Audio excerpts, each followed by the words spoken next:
At this point, I'm going to turn the microphone over to Brian O'Connor, our attorney. Good evening, everybody. As we've done in the past couple special meetings of this nature, the board has asked me to help facilitate the meeting. So I'm going to be kind of acting as your master of ceremonies. That enables the trustees to focus on the questions and comments that you all make for board consideration. That being said, the first order of business would be a motion to amend the board's procedures regarding public comments, specifically in item number 4. There's copies of the agenda with the rules outside on the table. But the two parts that are going to be suspended, in number 4, to suspend the words that say a period of not more than 3 minutes for comments. And in rule number 5, that part which said the board will not respond to nor engage in debate or discussion relating to comments offered or made. So if I say we've taken off the time limit and the board will respond to your questions when we get to that point. That being said, well, I'll ask for the motion in a minute. That being said, I just remind everybody that all the other procedures remain in place and intact. You speak after you're recognized by the presiding officer. I'd ask that you step up to the podium up here to the microphone, identify yourself, state your name, and whether you're a district resident or not, for the record.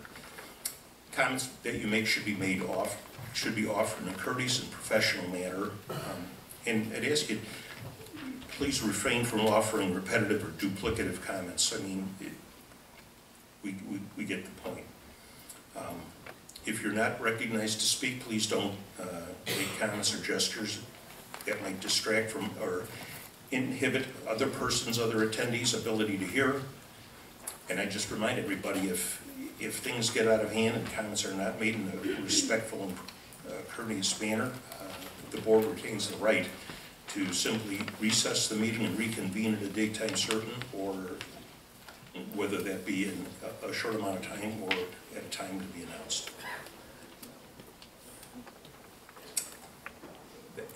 That being said, a motion would be in order to amend the rules, amend the procedures by suspending the time limit of 3 minutes and provided in rule number 4, and by suspending the prohibition of district board members engaging in debate or discussion in responding to questions. So moved. Motion by Grum. I'll second. Second by Snowland. All in favor? Aye. Aye. Motion passes. Okay, so that's done. That said, the next item on the agenda is board discussion of the services proposal and intergovernmental agreement. I'd like Chief Carani and Chief Siebert, if you wouldn't mind, either coming up or coming to the center here, and if you can just kind of give a brief overview, or maybe you want to stand where Brian was, just give a quick brief overview of the IGA, and if the board has any questions, they can ask them, then we'll open it to the public. I know you guys love doing this, so.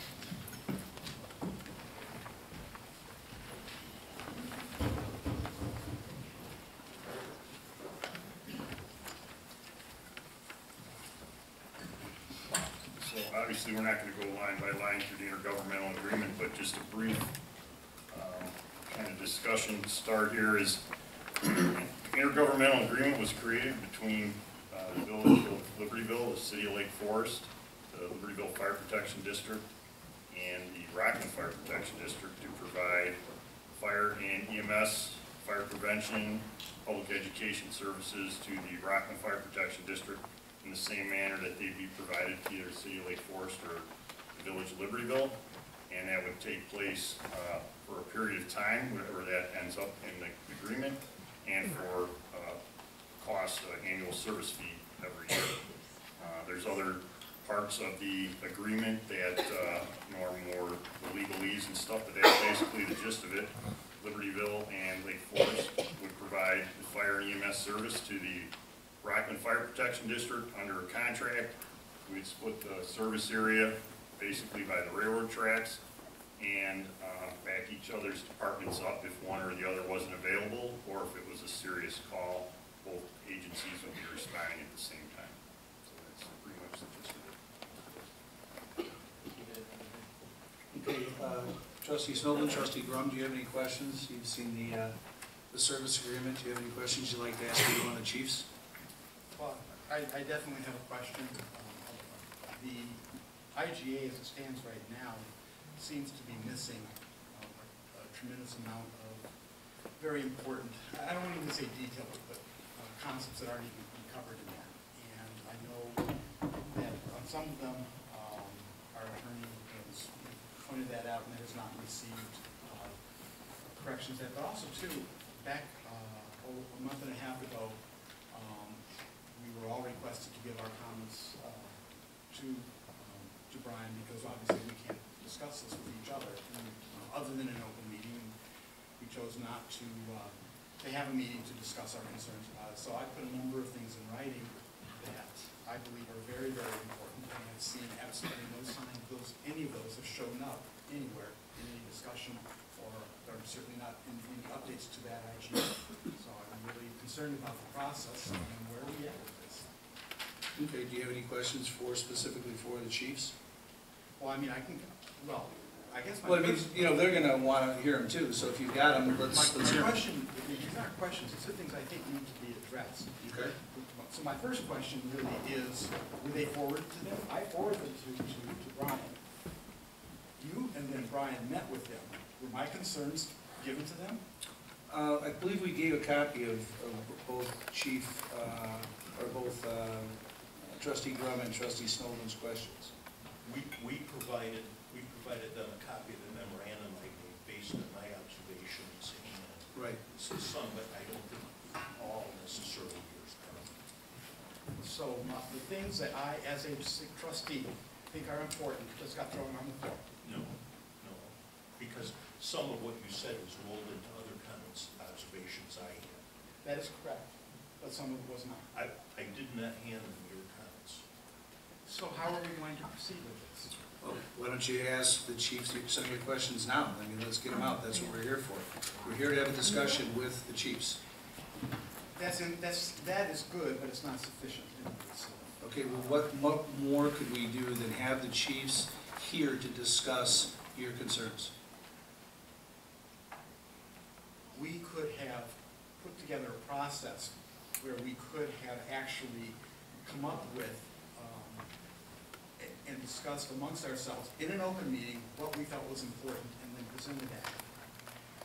As it stands right now, I gave my comments and they never got there, and I'm quite disturbed about that. So I hope that, a number of these things have been addressed. The fixed annual increases issue, ambulance reimbursement, I think is a significant problem.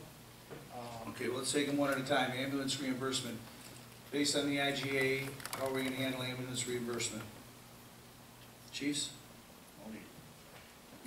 We're not going to negotiate here, standing. No, it's not a negotiation. How is it set up? I can tell you that right now, the IGA is exactly the same as the ambulance IGA that we have for that particular category. So ambulance fees would go to either the City of Lake Forest if they ran the call, or the Village of Libertyville if they ran the call. Okay, just like our current Just IGA. like the current one, correct? Okay. No, would both be on the same fee schedule. The billing rate is the same. Billing rate would be the same. Okay, that's what's been missing. Is the billing rate the same? Because my understanding is your billing rates right now aren't the same.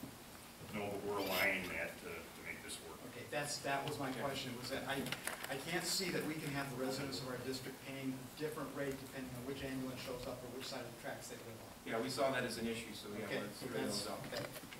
Chief Ronnie, could you just expound, I know we've talked about it before, but your experience with Norwood so far, and the ambulance runs that you handle, and the billing that you've issued, what kind of a percentage do you actually collect off of that? I actually just looked at those numbers yesterday because our fire protection district Libertyville Fire Protection District asked the same question, and for year 2017, it was about 45% collection rate.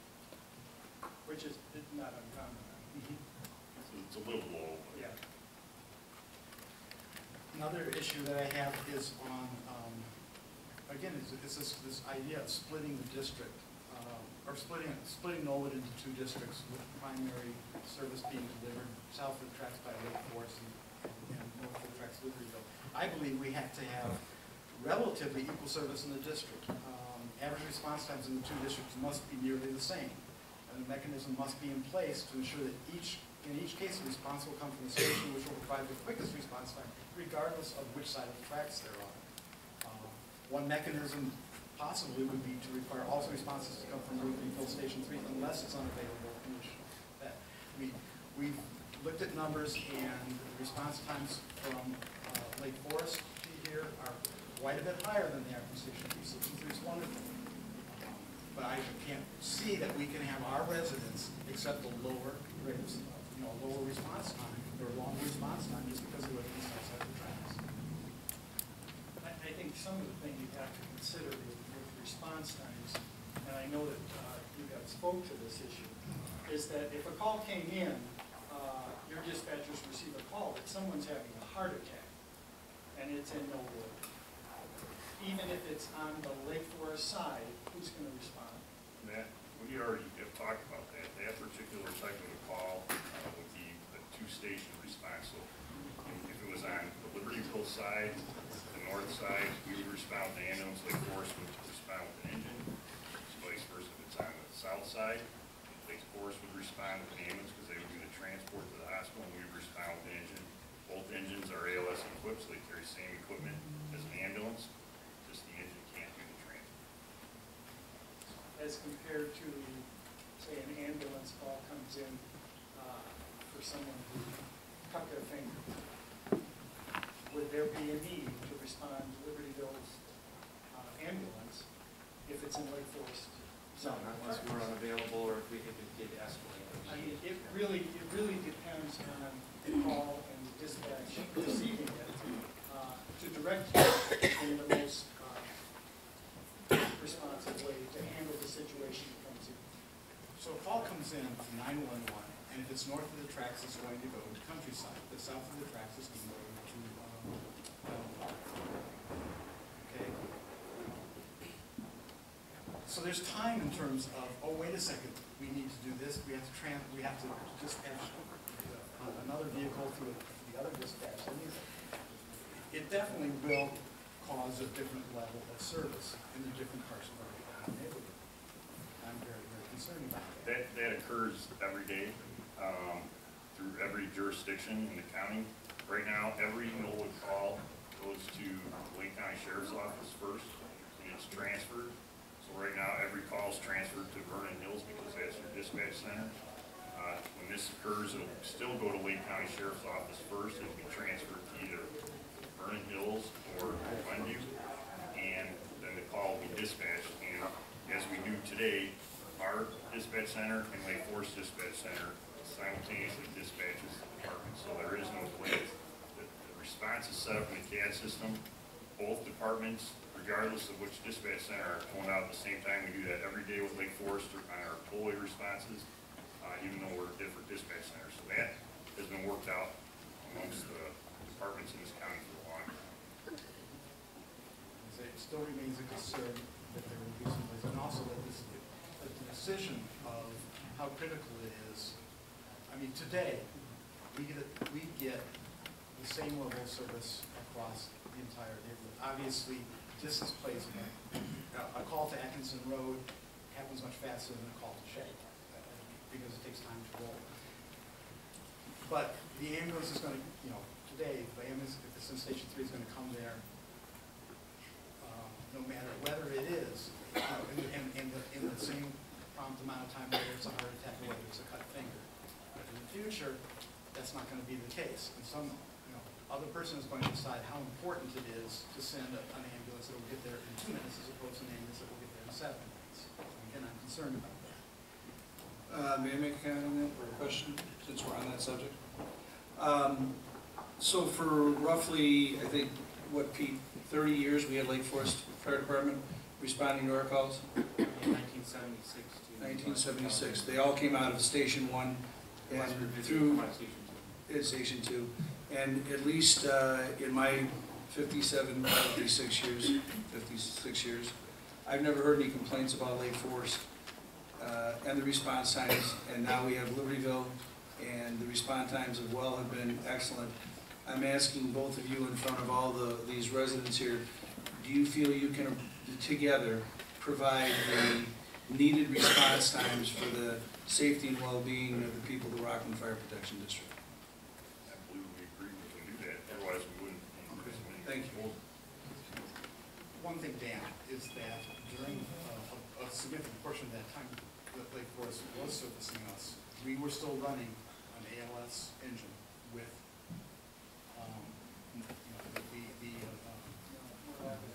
I said, a big part of that time we were doing that, which that goes, obviously, to compare what we were able to do 35 years ago compared to what we can do today is going to be different.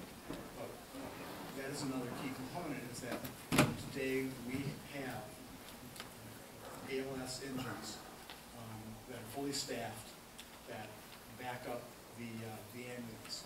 That will no longer be there, so this becomes much more of a question.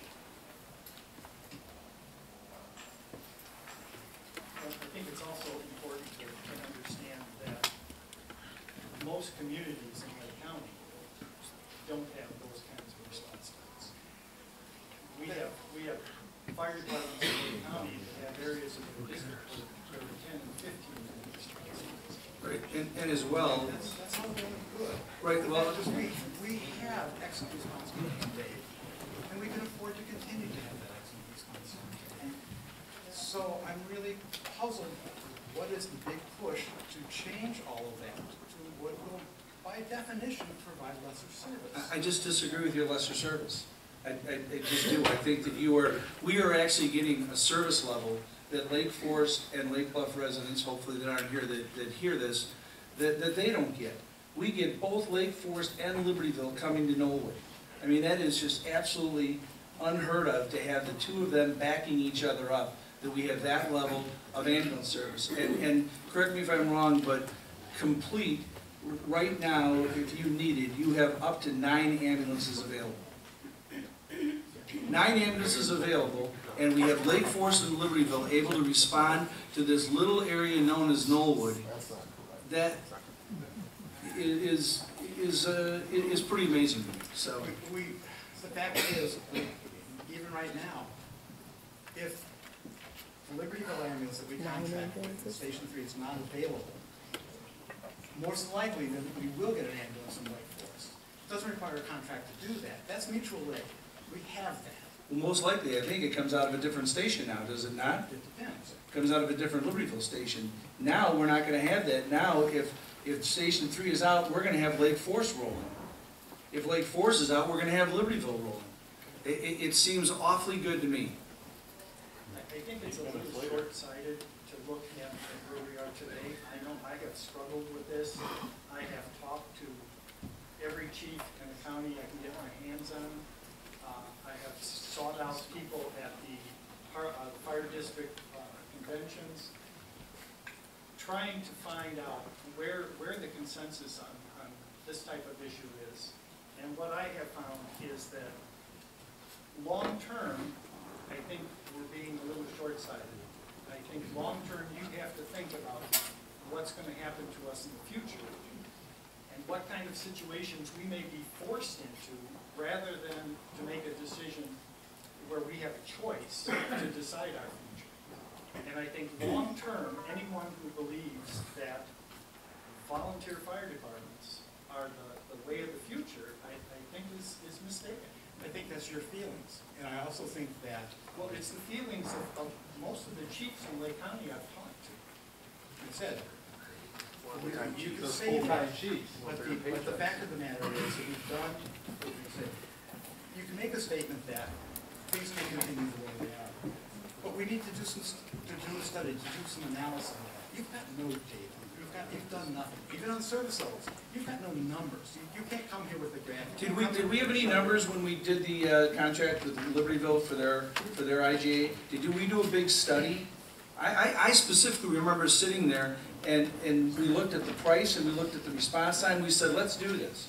Now all of a sudden we need to have studies, we need to have this, we need to have that, and I'm sorry, I just don't buy it. I've done the exact same thing, and I would encourage you to do the same. I've called around to the different chiefs in Lake County, and two of them have been nice enough to allow me to use their names, and that's Chief Kershaw and Chief Steingart. And they both told me the same thing the rest of the chiefs who don't want to be identified tell me, and that is that two things. One, the question came up about starting an ambulance service. And they both told me on the record that they have the utmost respect for both the chiefs at Norwood and all the firemen and women at both departments, but that we've lost our mind if we get into the ambulance business, and one ambulance ain't gonna cut it, we're gonna need two. Second thing, every single one of them told me, you have Libertyville and Lake Forest on either side of you, and the future is going to consolidation. You have what we would love to have, is this option. So, you know what, there may be a massive conspiracy. And I also reached out after going to Continue Ed seminars. I reached out to some of the speakers, and I also talked to some retired fire chiefs and some retired professionals within the field. And they all tell me the same thing. So there may be a big conspiracy, but the service level that we're being offered by this IGA, I think is absolutely outstanding. It's acceptable, but it's not as good as what we have. And I don't understand. And that's your opinion. Whoa. Wow. Wow. Well, Wow. it is. I mean, that's what you feel, and I feel this. I have gotten data. I have gotten numbers. Okay. You know, you're basically speaking from feelings and hearsay. Hearsay. What hearsay? Hearsay. Well, I talked to the chief. I did this. Well, who else would you talk to other than other chiefs in Lake County? Those seem like fairly reliable sources to me. But it's still hearsay. Okay. Again,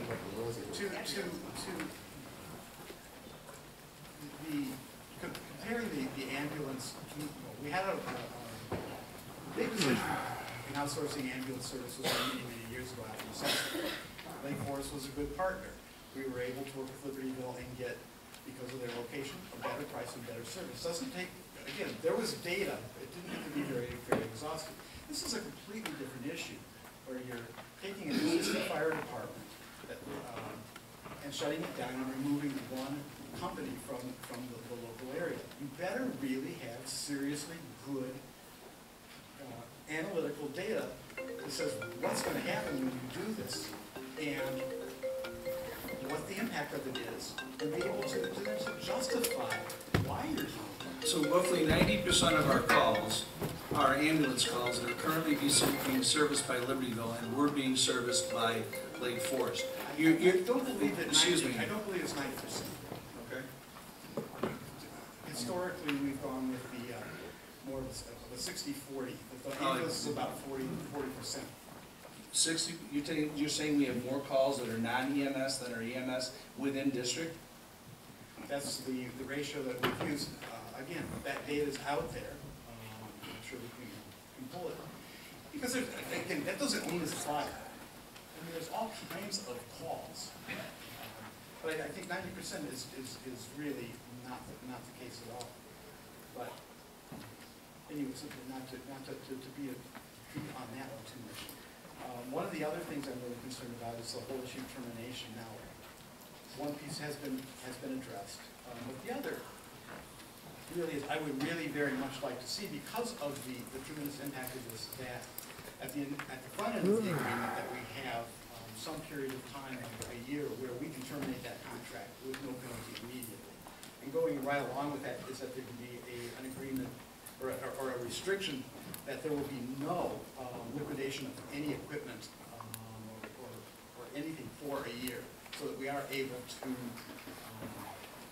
assess the situation and feel that if it's really not working out, that we're not stuck, and we have no options, that we've basically gotten rid of it. Well, on both of those, I disagree with you. So, and I think Lake Forest and Libertyville are gonna have no interest in doing a one-year trial run, getting into this thing and then being told they're no good, or that they're not living up to expectations, when for over 40 years, Lake Forest and Libertyville have provided service. And I've just not heard of any complaint. So if they're not gonna be allowed to jump in and jump into a contract where they can set their sights, and I'm gonna tell you something else, since we're on this. If we choose to walk away from this, which is clearly what I think you are going for, I can 100% guarantee you and everybody else in this room that in 5 years, this deal, this price, this will not be here. Because those two gentlemen and the people of Libertyville and Lake Forest are gonna go another direction. And somewhere down the line, when we have to make a decision, we're not gonna have these options. I think this is a hell of a good deal. And the data is clear to me where we're going. And if we're going to move forward with this, then I am not going to limit this board or the departments to not being able to liquidate equipment and not being able to have a long-term vested interest in it out of the chute. That is pure speculation on your part. And it's Okay, against scare that's fine. tactics. It's scare tactics. Scare tactics. You want to know what scare tactics were, Carl? I'll tell you what scare tactics were. When we had an ambulance referendum years ago, and I could pick people right out of this audience that were told that if they didn't vote for the ambulance referendum, that they were going to have to call Murphy's Ambulance Service. So it's not scare tactics. And if you don't believe me, ask those two guys that they're going to go a different direction if we choose not to do this.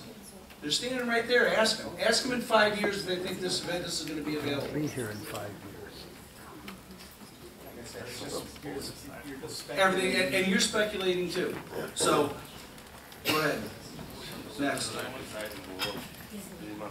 So, from a process perspective, I would like to see these things in the contract. You say you don't. Well, you can do one of two, well, say, you're a trustee, I'm a trustee. If you don't want to forward these, then I think you need to take a vote as a board and say, no, we refuse to pass your requirements on to be part of the contract. Didn't we just, did the requirements to be part of the contract? No, I don't think they need to be part of the contract. But you're welcome to call the motion. You're welcome to call that if you want.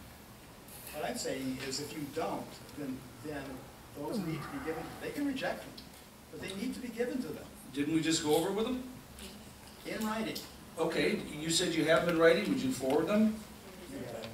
Okay, would you forward them to the two chiefs?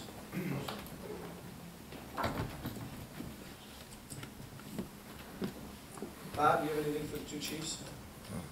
No, I think that, you know, obviously you're not going to be able to cover every specific incident or issue in the IGA, but my feelings, knowing both of you for a number of years, would you not respond to calls in Norwood any different than what you would do in your own district?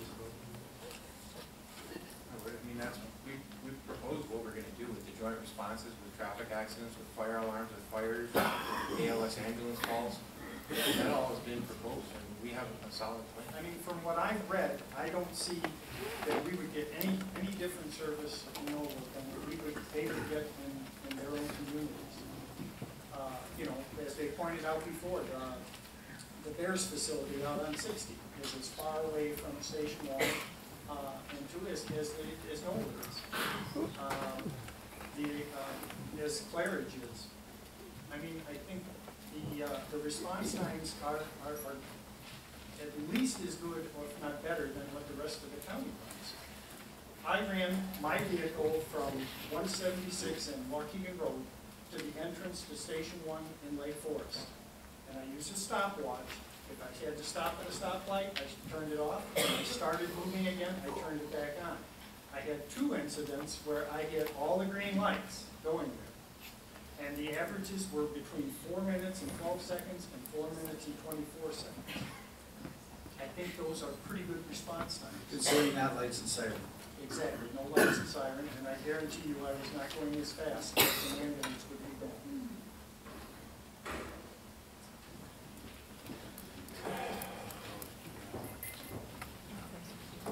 Okay, any other questions? Brian? Oh, sorry, go ahead. These are small things, but it's their, I think in the ambulance contract today, we have a minimum staffing agreement. I did not see that in this IGA. And Is that something you want to ask them if they would be willing to include? well, again, I'm saying, I think that should be. Would you like to comment on that, the current contract versus the proposed IGA? I'm just thinking back, I don't believe we have a minimum staffing requirement in our ambulance agreement. I could be wrong, but I'm pretty sure we don't. But, I mean, again, we can't make that decision, we'd have to go back to our boards. But you're getting the same staffing that all of Lake Forest and all of Libertyville are getting. Yeah, it would be the same exact response. And I did have just a question. I know initially when we were talking about this, one of the things that was adding to the expense was that Lake Forest was going to have to hire some people on premise. I've heard, and again, so this is hearsay, I would like to confirm with you that is no longer going to be the case. You're not going to be putting. No, we would intend to hire right on premise. We want to start. We would love to start putting out applications to Norwood members if they want to come on board. I'd open that invitation right now. We're looking to put on people part-time. Chief, did you already approach some Norwood firefighters? Yes, we had a few on our hiring list, and What was the for respective reasons, they turned down the job They turned it down. part-time.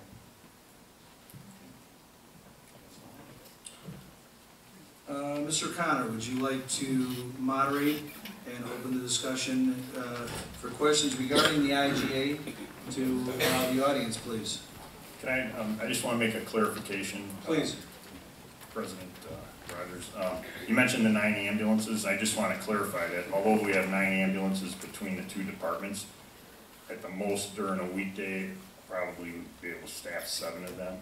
And, you know, they're mostly reserves. And then on a weekend, maybe, you know, probably a maximum of 6.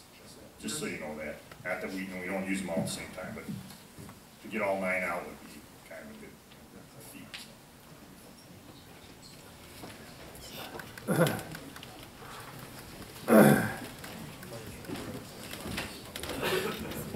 Okay, folks, having had the board discussion on the proposed IGA and discussions with Chiefs Karani and Seabird, we come to the next portion of the meeting, the public comment questions. This is your opportunity to provide public comment and direct questions to either the board or either of the 2 chiefs. What I'd ask you to, like I just remind you, is step up to the microphone so we don't have the problem we did on May 10th where people can't hear people talking. And so I'd ask you to step forward and again, just state your name and then whether you're a district resident or not, and then ask your question. I'd ask you to direct your questions to President Rogers, the president of the board. He's the presiding officer. And if he has one of the trustees is going to answer, that's fine. Or if he wants to defer to me, we can see if the chief can answer or whatever, we can work it from there. All right, the chiefs both said that they would try to answer questions as well as Mr. Kiley, the village administrator for Lake Forest is here as well. If there's questions that he can answer, he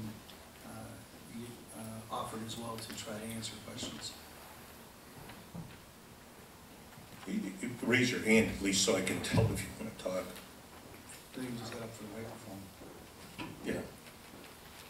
This way, if you just step up to the microphone. It's a way for me to control, so we're going to just get overwhelmed. Thank you. My name is Lynette Foss. I'm a Knollwood resident, and I have a couple of questions. Number one, I would like to know a little bit more about the hard data that was used to analyze the proposals, because so far what I've heard is conversations with chiefs, certainly reliable sources in having their own personal opinions, and anecdotal evidence about driving around Knollwood during a questionable time of day, and timing oneself from 176 and Waukegan Road. That is, in science, what we call anecdotal evidence. What we haven't seen are charts and graphs that actually show us data about response times, etc. So that's one question I have, please, and I have others.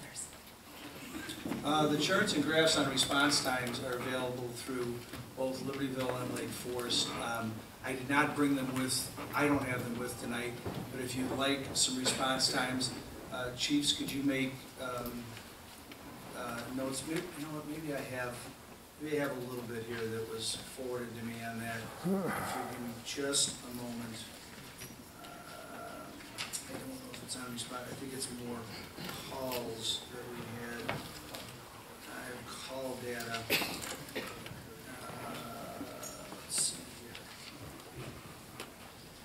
Yeah, I have call data regarding Lake Forest to Lake Bluff, Knollwood to Lake Bluff to Knollwood, so I'm sorry, I do not have that data, but if you'll let the chiefs know the data you're looking for on response times, that we can get through our dispatch center. That information had been presented to us by Libertyville once before, because we have seen the average response times.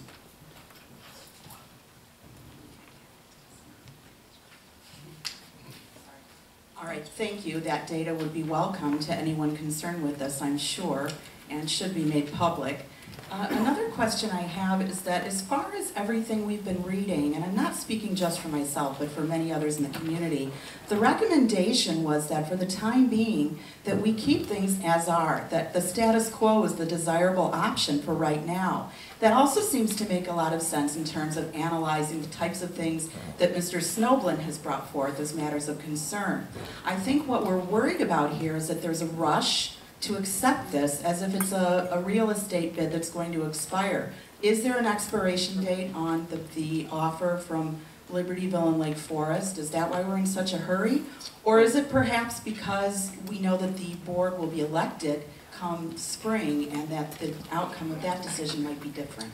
I don't know that there's a expiration date. I've not asked them. We've been working back and forth. I have with the chiefs and with Mr. Kiley for about a year and a half, almost 2 years of meeting back and forth, going over, negotiating the price and the service and bringing questions back to the board. So this has been going on for, I'm going to say, a year and a half or so. So is there a rush? No, but I've said this multiple times in public meetings, so I'll say it again now. If there's something on the table that I think is good and benefits the Knollwood community, of which I've spent my entire life, and I have my mother and family living there as well, I'm going to bring it to a vote for this board. Despite the wishes of the community that we spend more time looking at the data and that we consider the other options that were pulled off of the table? I'm not looking to, despite the wishes of the community. I'm doing my job as a trustee to look at things, and when they come up, I have 2 trustees on either side of me. I'll present it to them, and they can vote on it. So that's all I can tell you. But there is no expiration date, chiefs, on the Libertyville offer? Is that what I'm understanding? Chiefs, would you like to comment on the expiration date?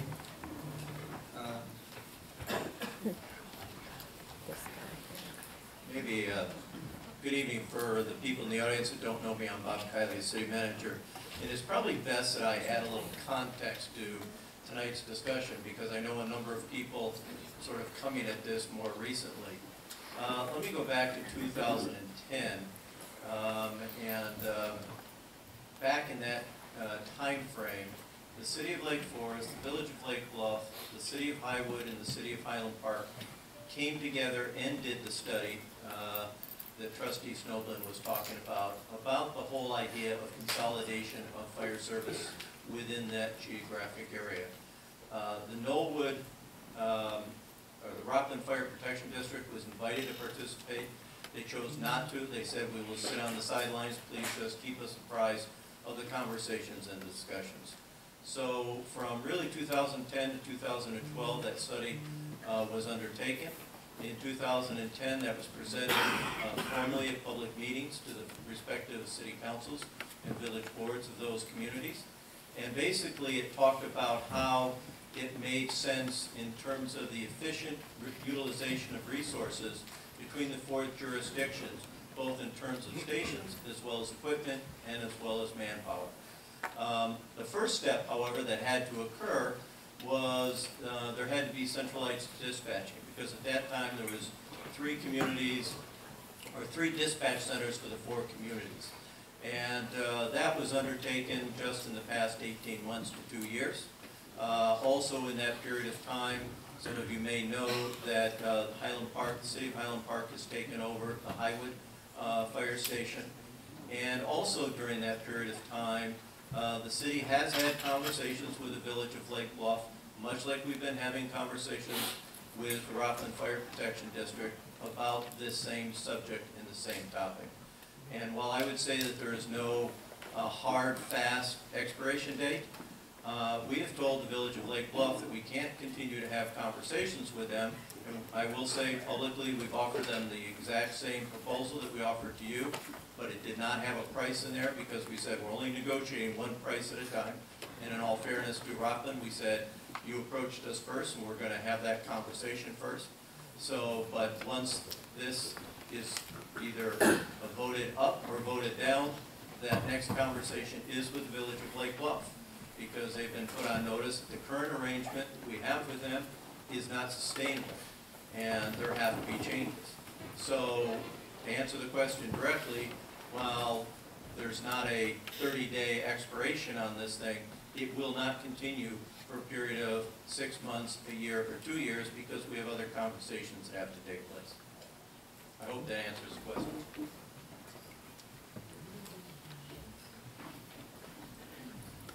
Yes, sir.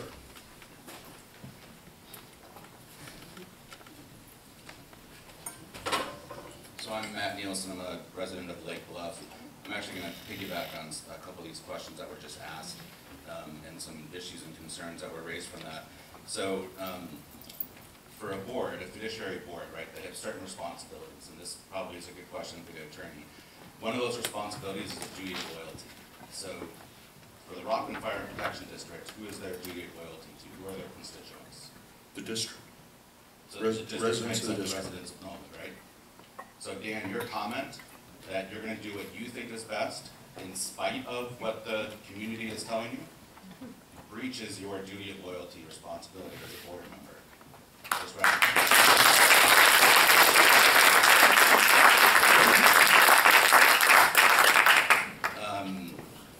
and then on response times and seeing the charts and things. So I noticed in the information that was available on the website, there are a number of different response time charts that were included in various fire department proposals. I think what would be useful to see, particularly the Libertyville and the Lake Forest one, is the way that they're splitting. The charts that were available online are very unclear. It's very difficult to see them and see where the geography is and where the landmarks are. So I think it'd be very useful to see a response time chart for Norwood, with the way that they're anticipating the splitting it, the north and south, and showing the response times from Libertyville and showing the response times from Lake Forest. That will make it clear to everybody. So I would recommend that that chart is developed and presented. I believe it exists. I wasn't available online on any of the information. Chiefs, to both the chiefs, aren't those, didn't you do charts of response times that show Libertyville and Lake There are Forest general response times? charts, yes. Well, But it there's incorporates no the lake, chart- it incorporates the there's no Norwood area. charts that show the split of north and south. And again, as I said, the information online, the charts are so small that you cannot tell geographically where the Libertyville Fire Department 3 is and what their response time is to various areas, or where the Lake Forest Fire Department, or the Lake Forest Fire Department Station 1 is, and what their response times are to those Norwood areas. It's very difficult online for anybody in the community to go on and see that and interpret and understand what those charts mean, because you can't see it in the geography, you can't see it in the landmarks. So I think it'd be very good just to have that one chart, make it explicit so everybody's clear on what those response times are. So in terms of response times, I'm assuming that there must be some kind of guidelines, either federal or state, I don't know who governs that, but there must be some kind of guidelines on what are acceptable response times for a fire department. So that when they are establishing station locations, whatever, they have, I'm sure, some kind of a measure or guideline that says that it needs to be X amount of response time within this. I know that they're color coded by green, yellow, red, to show the varying degrees, but I'm assuming that there is some kind of a standard. Do you know, anybody know what that standard is? So the standards that you would typically follow would be the American Heart Association for that 4 to 6 minutes for a person not breathing, and then there's the fire, well, the NFPA standard on response times, that NFPA 1710 that gives the standard, but ultimately the authority having jurisdiction sets the response time. Now they're going to use those tools to kind of align, but if you have a jurisdiction that has one station and their response times are 20 minutes, they can't meet those, then they're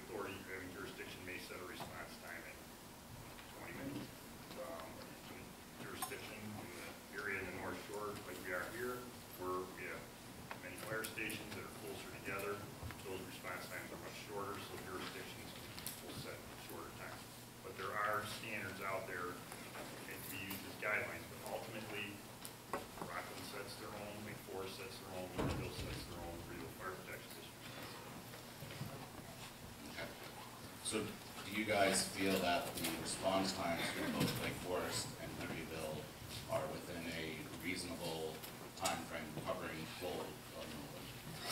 Yeah, I feel they're reasonable. I feel it's quite obvious Libertyville Station 3 is closer than Lake Forest Station 1. But we also maintain our northern border, which we call our Grid 11, on 176 all the way to Bayonne, and we cover the corner of 43 and 176. I ran historical data there, and we average about a 6-minute and 10-second response to that area in our Grid 11. So I can't give you guys historical data on Norwood. I can give you back from 10 years when we rode an ambulance, but this is a totally different response. It's going to be all inclusive in fire response, EMS response can differ on what the response is, people are depending on gear, turnout times. There's a lot of factors that go into it, but I feel what we put together is a reasonable response. So you just said from Station 1 response time to Waukegan and 176 is 6 minutes and something? Yeah, I just had a car accident there the other day. It was 6 minutes and 1 second. So that's much more data analytic wise better than It's one call. I mean, it's what like, you did driving a Well, car. if you consider their time getting ready and getting on the vehicle. Well, Yes, it comes out as opposed to sitting. I just want to comment on the response time. Because response time isn't just the drive time. Response time starts from the minute the incident happens to the minute someone discovers the incident, call time of 1, the amount of time the operator takes, their standards for that, the amount of time to put the call out, the amount of time to get on the rig, the amount of time to travel. So the response time overall can be 10 minutes, but your drive time might only be 4 or 5 of that 10 minutes. The rest is communication, getting to a rig. Yep. And then the drive. Just so everyone, Okay, so that makes a lot more sense than stop in a car and drive from 176 and Scott. That's just not yeah, so, reasonable. but my point is this Lake Forest 6 minutes is going to incorporate a curb time, the guys get on the rig, or the actual drive time might only be 4 minutes. Correct. But response time overall is Right. that total, yes, exactly. So best practices for boards are when they are going out for these kinds of things is they do what's called a request for proposal, an RFP. I'm not familiar that the RFPD has ever done technically an RFP. They didn't put out a request for a proposal to start soliciting these offers to take over service. So an RFP details what the need is, what the request is. It gives questions that need to be answered that have to be addressed in the proposal that comes back. It also gives the criteria by which the proposals are going to be judged and deadlines for submissions and the process that's going to be done for follow. The reason that boards do that, and particularly government boards do this a lot, and governance requirement actually require RFPs. The reason that that's done is because it offers a structured evaluation as well as a structured selection procedure, which all leads to transparency, which is, I think, one of the big issues that's been going on for the last 2 years as this discussion has been going on, is the lack of perceived transparency. So I think if a best practice had been followed in terms of RFP from the beginning, that could have helped alleviate a lot of what may be going on over the last couple of years in general.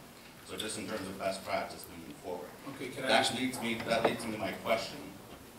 So my question is, at the May 8th special meeting where Lake Bluff presented their proposal, I asked a question about what are the criteria that you're using to choose or make a choice or make a selection to either go, not go, and who you're going with. So again, I haven't seen anywhere that these criteria have been outlined and explained as to what's going to be used to judge the proposals, to decide whether you even move forward with something or which one you're going to select and then how you're going to negotiate them. for So me my personally, question was for me personally, and the other two trustees can comment, we couldn't really do an RFP to Libertyville, Lake Forest, and Lake Bluff because they couldn't all offer the same thing. Lake Bluff is not set up, it's a volunteer fire department, it's not a full-time fire department like Libertyville and Lake Forest. So we sent out letters to all three of them way back two years ago, roughly, asking if they'd be interested in getting together and discussing this. And they each came up with ideas. An example is Lake Forest and Libertyville were solicited independently and they came up with the idea of coming in together as a joint proposal and constructed what they thought would be best for our community and what they could offer for the Knollwood area. Lake Bluff did the similar item in their idea of starting an ambulance service. So we did our best. So no, we did not have a uniform RFP, which I know what you're talking about. I've done RFPs before, but you couldn't get apples to apples in this particular situation. And I think. So my question was, what is the criteria you're using? That was my question. Who could provide what service? With Lake Bluff, how can we join together to better our service to our communities? Same question to Lake Forest, same question to Libertyville. How can we join together? What options do you have? What do you think would work? Are you even interested? The response from Lake Forest could have been, you know what, right now we're not interested. And then it would have just been talking to Libertyville. And again, who's to say when the current agreement is up that Libertyville says, you know what, this isn't working out for us, we're going to need 1.5 times the cost of the ambulance. It's a progression of what's happening at the time. To be quite honest with you, things are changing so rapidly, I think, within the industry. What we're doing today, 5 years from now, may be completely different. So that's how I approached it, Matt, but not with an RFP, because it wasn't applicable to both areas the same. And the choices of who we could reach out to were not unlimited. Right. You could not have put an RFP out there for every fire department, because there's only 2 or 3 that can even provide any service in a reasonable way, and it's the ones that survive. So You know, my mistake for leading off about the RFP thing, because I'm still not hearing the answer to my question. My question is, what is the criteria that you're using? You have a list of criteria that you're going to use to make comparables between the various proposals that are going to take off to say this covers this covers that covers this covers this, and there's enough of those anywhere to say this is the proposal we go with. There's not. The 2 proposals that we've got are completely different. They're not anywhere close to the same. One is starting an ambulance service, looking for part-time people to run it. The other is contracting with 2 full-time, fully staffed fire departments. So they're not the same. They're not the same at all. I would disagree that there aren't comparables there, and I would suggest that the fire departments would probably disagree that there aren't comparables there.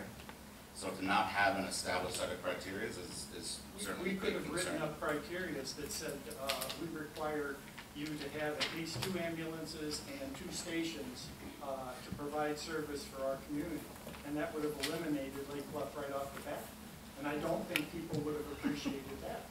That's not handling it very well. But to ask for proposals of what kind of service could you provide for us and what would it cost was the beginning point. And over 1.5 years, we've reached out, we've discussed, we said this is unacceptable, this is something we like, can we work this out? And over 1.5 years, we've come to an agreement that we think is very beneficial for the residents of Knollwood. So you're focused right now on the Lake Forest proposal and the Lake Forest IGA. So what conversations have happened with Lake Bluff since their May 8th proposal?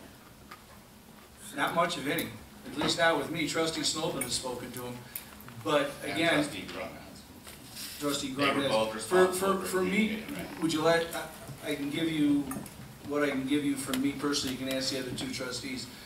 For me personally, again, since I am not a fireman by trade, I reached out to experts in the field, meaning other fire chiefs in Lake County, outside of Lake County, and to some of the continuing ed people that I had met going to continuing ed seminars. And after listening and talking and looking at things, and I'm going to say using common sense to look at, and first off, every one of them told me you need at least 2 ambulances, not 1. So, okay, that being said, whether it's 1 or 2, for this sake of the conversation is immaterial. They all told me to start an ambulance service, first off, you have no idea what you're getting into. The cost and overhead, say whatever you're figuring, a good number to use is double whatever you're figuring.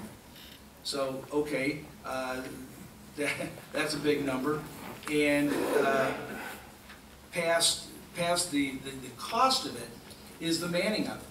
And talking to Chief Kirchhoff, he said, Dan, we are constantly looking for more people to put into our pool to operate this ambulance. He said, where you're going to get this pool of 40-plus people to man the ambulance 24/7, 365 on a part-time basis, paying $17 an hour, which is what we had discussed with Lake Bluff. He said, I think you're in fantasy land.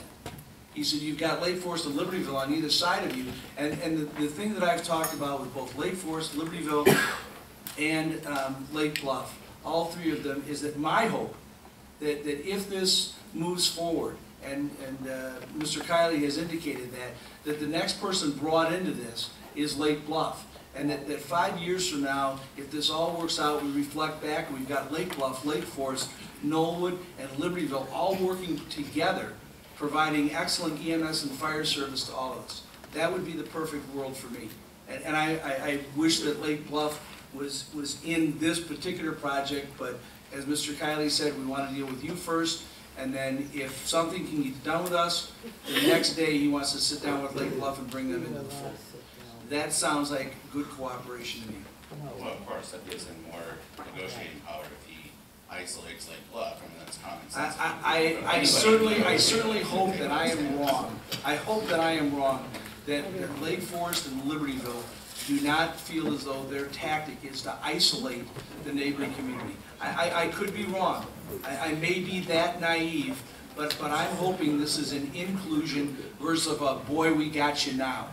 So I could be reading Lake Forest completely wrong. The commissioners I've spoken to, and I've known Mr. Kiley for over 20 years, if that's it, I'm going to be really sad, Matt, if this moves forward. But I think the objective here is to be inclusive and make coverage and service better for all at a price that's going out of bounds for everybody.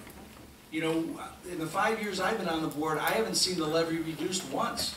It's going to keep going up. At some point, we've got to replace our engines and our gear and everything else that's in that fire department. And the costs just keep rising. So it needs to be at least thoughtful enough to think and talk to our neighbors. And that's what we're doing. And I personally think this is a pretty good deal. Now, that's my personal opinion. The other two trustees are welcome to respond to your question. I do want to give an update on Lake Bluff, Matt. When you asked if anything was going on, I had a couple of conversations after our last board meeting with Jordan, the village manager, and one of the things that they have extended to us is an offer,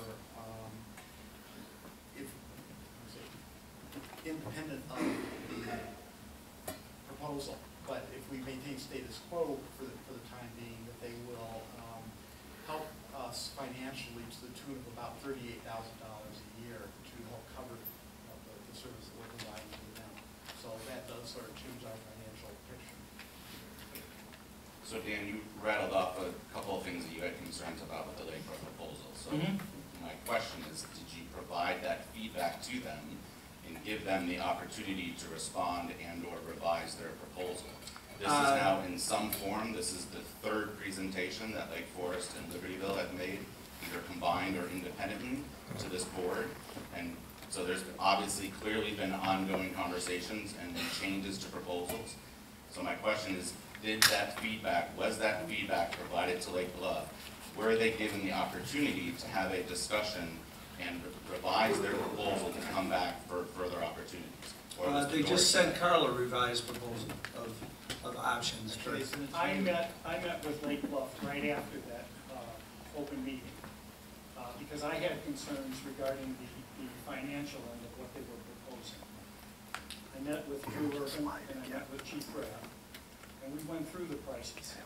And I said, you know, that I had talked to Chief Kirchhoff, I had talked to Chief Cofair and Antioch, who both run volunteer departments. And I said, they had serious concerns that those figures would not cover the cost that we were going to incur trying to start an ambulance service. And they both said to try to start an ambulance service with one ambulance and counting on all your neighbors to fill in all the gaps was unrealistic, and it just wouldn't work. And I went into detail with the chief on that, and he felt that what they came up with was going to work and that they were content with it. And I confronted him at the time, the fact that Knollwood runs to almost every call in Lake Bluff. And I said, that's really a kind of an abuse of an automatic response agreement. They didn't feel that way.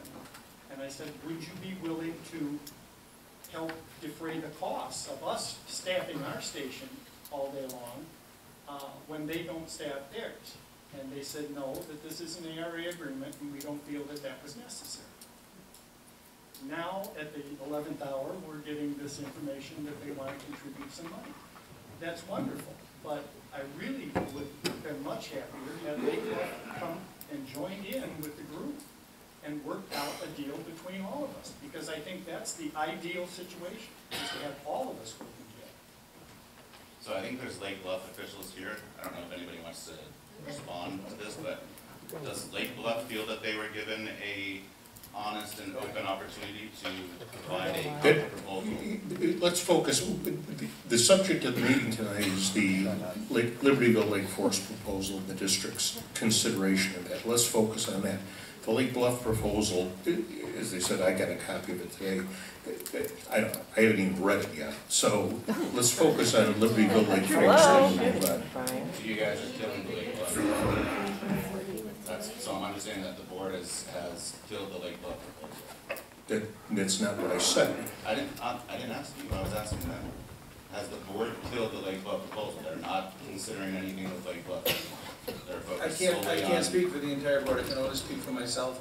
And I am personally not interested in entering into a joint volunteer part-time ambulance service between the two of us. I think there are an awful lot of things that are wrong with that, and I think in that case, I think your response times really get bad.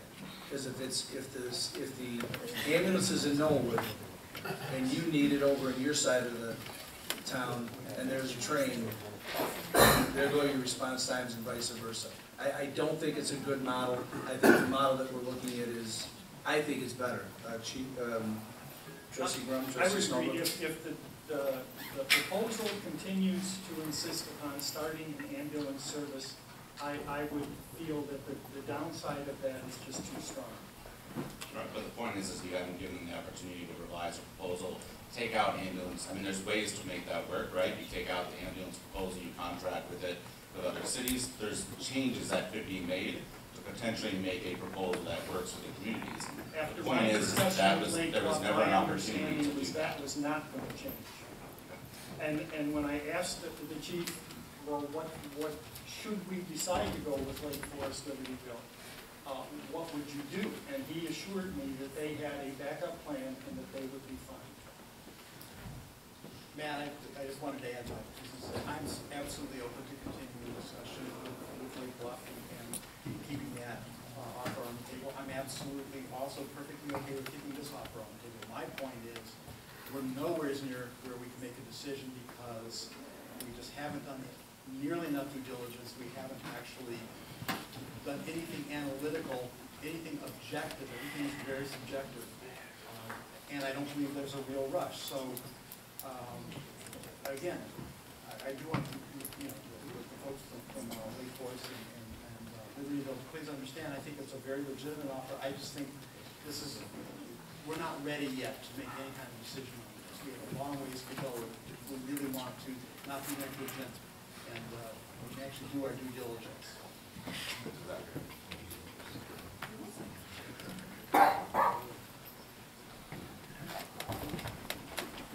Yes, ma'am. My name is Nikki Snowlin. As you probably know, my husband Carl Snowlin is a board member. I would ask you to do me the courtesy of treating me as a separate person because we do have separate brains. I'd like to. I'll remember that. I'd like to loop back to something that Matt him was a tangent, but for me it's pretty central, and that is the question of the RFP. I have a small business, and sometimes prospective clients come to me wanting me to build a website for them, but if they don't have any parameters in mind, if they haven't defined what problem they're trying to solve, in essence, I send them back to develop an RFP. It's a good intellectual process for helping refine your thinking and determine what your needs really are so that you know if you're getting a proposal that's going to meet your needs. That's the normal way of doing things. So you develop your RFP. First you determine what your problem is, and then you develop specific criteria for what you want your end product to look like. And then you send that out as an RFP and see what kind of creative proposals people come forward with to solve your problem. This board didn't do that. This board started out looking for solutions before defining any problem, which is sometimes referred to as a solution in search of a problem. So I'm curious about what made some of the board members decide in the first place that any kind of solution was needed for a yet undefined problem. And I want to remind everyone that this is an appointed board. All three board members were appointed by County Board Chair Aaron Lawler. Carl's been on the board the longest, and then Dan next, and then Bob Brum was the most recent appointee. By the time Bob was appointed, and possibly when Dan was appointed, I don't remember for sure, Aaron Lawler had announced that it was a priority for him to consolidate taxing bodies. Everybody knows Illinois has more taxing bodies than I think any state in the country, and Aaron Lawler thought it would be a great idea to start consolidating taxing bodies, and for reasons unknown to me anyway, he decided to start with the Knollwood Fire Protection District. When he appointed Mr. Brum, and this is on video, I can provide the clip to anyone who's interested. When he appointed Mr. Brum, he said, we need to consolidate, we need to get rid of the Knollwood Fire, or the Rockland Fire Protection District, and Bob Brum is the man to make that happen. So clearly that was his purpose in appointing Mr. Brum. I don't know whether that was a surprise to Mr. Brum or not. I have no information on that, but it seems to me that this board allowed Aaron Lawler to define the problem for them, and then began seeking the solution to this problem that a person who doesn't live in our district has determined, is a priority, at least for him, for some reason. So a lot has evolved since then, so I know that you're giving serious consideration to what's good for the community in your process of negotiating with Lake Forest and Libertyville. But I would like to know how you would reconcile the evidence that, in fact, at least one of you and perhaps two were appointed for the purpose of eliminating the Knollwood Fire Department, with the idea that you are doing this with the best interests of the community in mind. Thank you. All right. Well, so I was not appointed. I was not appointed by Aaron Lawler. I was appointed by the county board. I was not appointed with any strings attached, none, zero. So I'm trying to unwind all of your questions. What moved me in the direction to start looking to where we are today? Every year the levy goes up. It goes up, up, up. Every year we need more money. It's a small district, 7/8 of a square mile, that's running a $640,000 fire department. And the question comes into my mind, should we at least look at our neighbors and talk to them? So you're right, I didn't have an RFP, as I explained before, at least for me, and you're widely smarter than I am. So you're a super intelligent lady, Nikki. I've known you for a long time, and I respect everything you say. The best that I could do was to reach out to the neighboring communities and say, what have you got to offer? How could we work together? How could we find ways to come together and share services or provide services to hopefully at least stabilize costs, maybe lower them?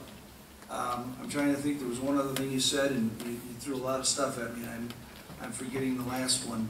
Thing at this point, Dan, has Yeah. there been a public outcry to lower taxes? Nobody likes to see their taxes go up, of course, but had people been contacting you saying our fire department taxes are too high, you as a trustee must do something to lower them? No one said you as a trustee must lower them, but I will tell you, multiple people have come to me with questions and complaints about the cost of running the fire department because we are so small, and especially with the existence of the fire station right on Atkinson Road. All that being said, the future is in consolidation. I remember your last question, which you said, to get rid of the Knoll or the Rockland Fire Protection District. The district will stay intact. So the district is not going anywhere, so you're actually not getting rid of a government body, but you're hopefully consolidating and either reducing or stabilizing costs for a good time to come. I think I corrected myself on that. I began to say eliminating the Rockland Fire Protection District and corrected that to Knollwood Fire. Okay. Because you're correct, what they would be doing here would be creating a paper district, which is actually what people usually want to get rid of. If there is a paper district, then it's collecting, it's acting as a pass-through basically for tax dollars, and so that's where consolidation usually takes place. Right, and But somewhere we don't down have the... that situation right now. We are creating a paper district if you do this. Right, and within maybe, I don't know, maybe within 5 or 10 years, as things continue to evolve, and if Libertyville and Lake Forest can bring Lake Bluff into the mix, and we all become one big happy family, and the funding is right, maybe everybody will get together and say that this paper district doesn't need to exist. I don't know. When I was appointed by Aaron and the rest of the county board,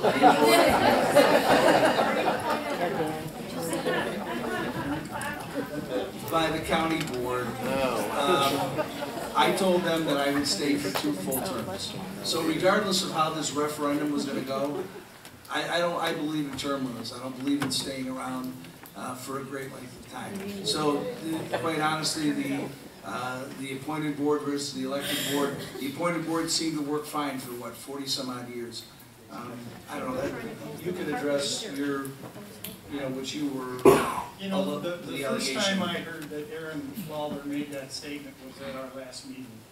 And I can tell you right now, I was not there when he made a statement, if he made that statement. He had never approached me and said, Bob, I want you to do away with the Rockland Fire Protection District or the Knollwood Fire Department. And the very first meeting I attended in the office of trustee, I made the statement that I felt my responsibility as a trustee is to make sure that the taxpayers of our district are getting the best bang for the buck, that they're getting the best service they can get for the best price. And you don't know what that is until you talk to your neighbors to see if there's a viable option. Had there not been a viable option, we would be operating as we had been. I have known you for a long time, I've known all of you for a long time, and I have a lot of respect for you, but I'd like to point out that at the county board meeting at which you were appointed as a trustee, Aaron Lawler introduced you by saying that his goal was consolidation of this district and that you were the man to do it. I can provide a link to the video clip where he says that. And I also want to point out that through FOIA requests, various people have obtained documents and emails that indicate that you met with Chief Karani before you were on the board. Now, there's no documentation of the topic of that discussion. I think, if I remember correctly, it wasn't just you and Chief Karani. I think there were others present. And it was shortly after that that the idea of asking Libertyville to present a proposal was introduced. So I can't say you initiated this. I don't know that. And it truly might have been a surprise to you until Mr. Lawler said it, that was why he was appointing you. But there's incontrovertible evidence that you were involved in these discussions before you were actually on the board. Right. So I don't know what has been in your mind. I don't know what your intentions have been. But if these weren't your intentions, they were someone else's intentions on your behalf. Those were not my intentions. My intentions were exactly what I said. I wanted to, no, I wanted to. I'm sorry. One thing too. Dan, you've said a number of times, the levy keeps going up. As being, the primary financial person in the district for a number of years, the levy goes up each year by the cost of living. That's it. Our expenses go up, and it's up 2%. Do we not ask for the maximum each year? We often, no, we don't ask for the max. We ask for the maximum that we can get under PTEL, which is it goes up 2%. So the way you phrase that, is the levy keeps going up and up. No, it's keeping pace with inflation. That's all it is. Okay, it still keeps going up though, right? Every year we ask for the maximum allowed by law. Okay, whatever. But the fact is it goes up by the maximum allowed by law each year, correct? Like I said, it's keeping pace with inflation. That's all the law allows. Okay, so if there's no inflation, you're not gonna ask for an increase in the levy. Every year we ask for the maximum, and then the county gives us what we get, and then we spend it. No, we go up by because of PTEL. I understand the back tax gate. We can only ask for so much. If the CPI were 0, we would get 0. No, it's not. Under budget. Excuse me, David Anderson. I believe you said that the current cost for the Norwood Fire District was $640,000 a year. And I was wondering if you can provide us with the projections for the next 5 years if we're to go under the agreement. And please include any salary and pension requirements that will be included in the cost. If you have those projections, please. We do not have any pension requirements, do we? Right. I mean, pension requirements would be but it's a fixed price that we should Right, receive. right. The Lake Forest and Libertyville pension requirements or pension issues, as people have referred to them, have nothing to do with us, because ours would be contractual. No, not yet. We're into a contract here. This is an intergovernmental agreement. It'll never be based on their pensions. We've done a preliminary run-through showing out 10 years that all of us have given some input on. And again, I'm still working on this, but showing only a revenue other than the tax revenue, which we left without any levy increase each year, and a building income of $1,000 a month, which I think if you were to market the fire department building, you could get a lot more than $1,000 a month. And at the 10-year mark, you still have just under $300,000 in the bank. I think that you would be able to rent that building out for a substantial amount of money and have even a better cash flow. So it does cash flow to go with the Libertyville proposal. I talked to Dan and we did Right, did some planning. modifications, and basically on the cash flow, it becomes negative at about year 8, it becomes negative. We're out of money. Well, but you're not out of money.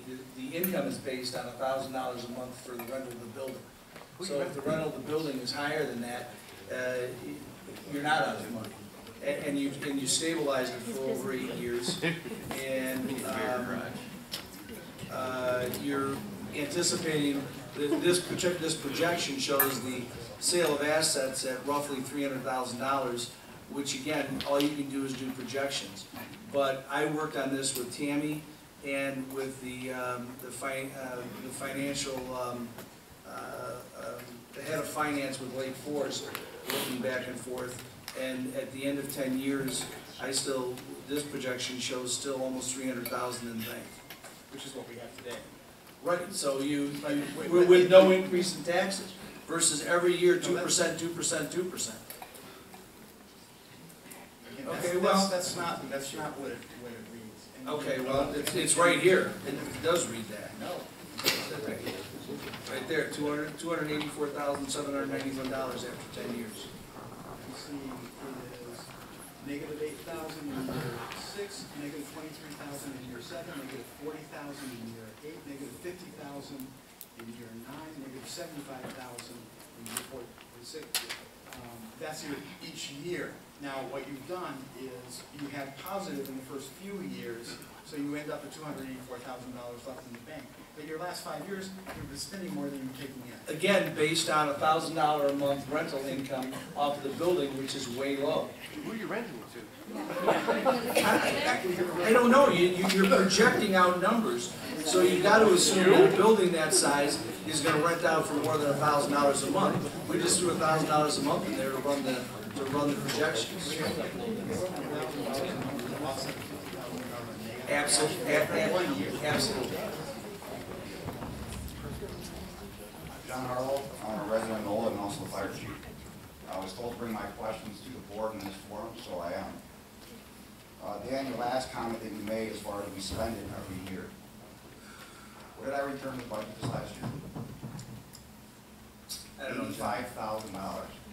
Right, and we still ask for the maximum increase. There's gonna be more things that are gonna need to be purchased. That's fine, but don't say that we spend it every year, because that's a false statement. Second, what is the current price of the newest proposal? Is it still the $450 the first year, and then the increase to $496 the next? Yes. Okay. And back at the July meeting, when I brought up the $470 proposal at a 3% increase, you said it was not a good proposal because it was too expensive. Do you remember that? Yeah. Okay.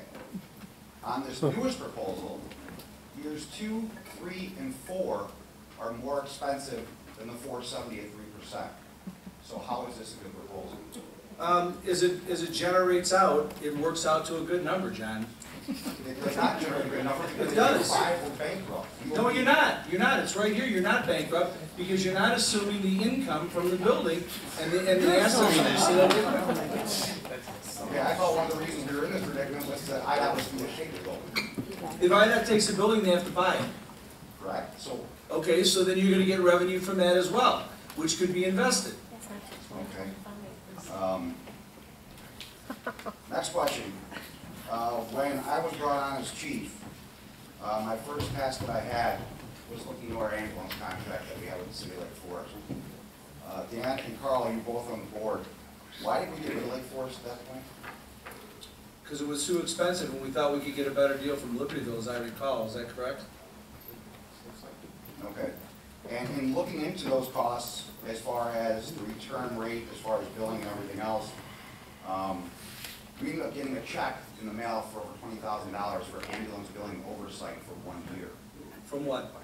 From the city of Lake Forest. Okay. We also had to go through our attorney to FOIA this information from the city.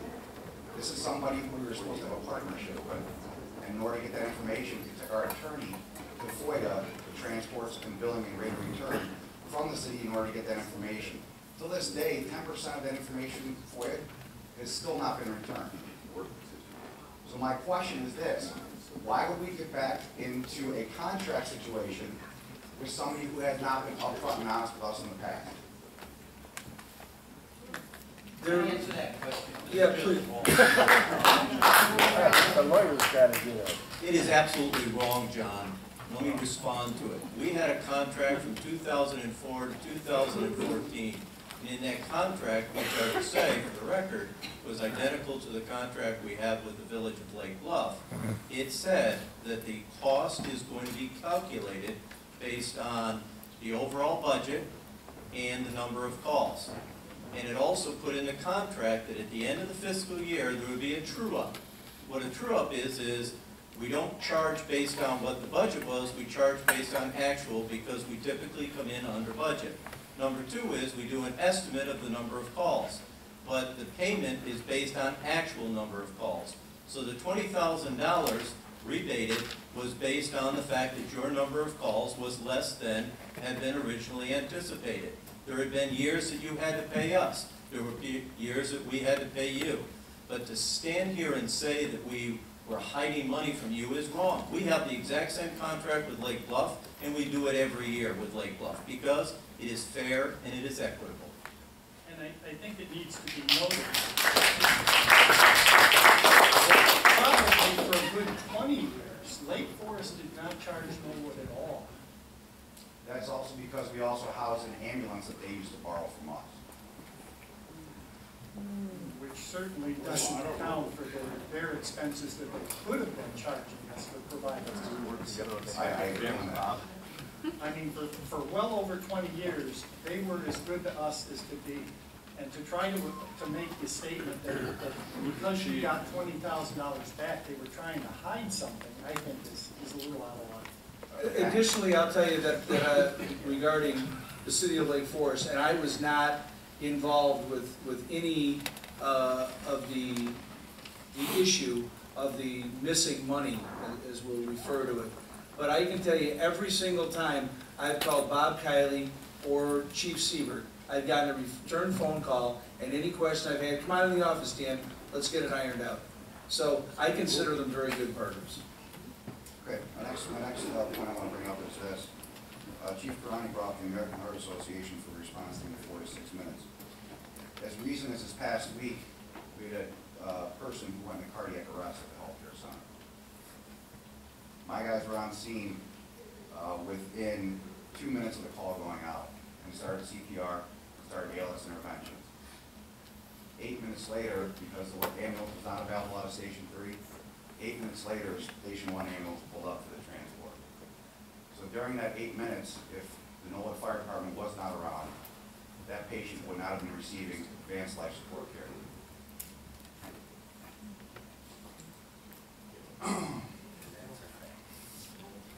As far as the transport rate for the residents for an ambulance, what is that transport rate going to be? Chief?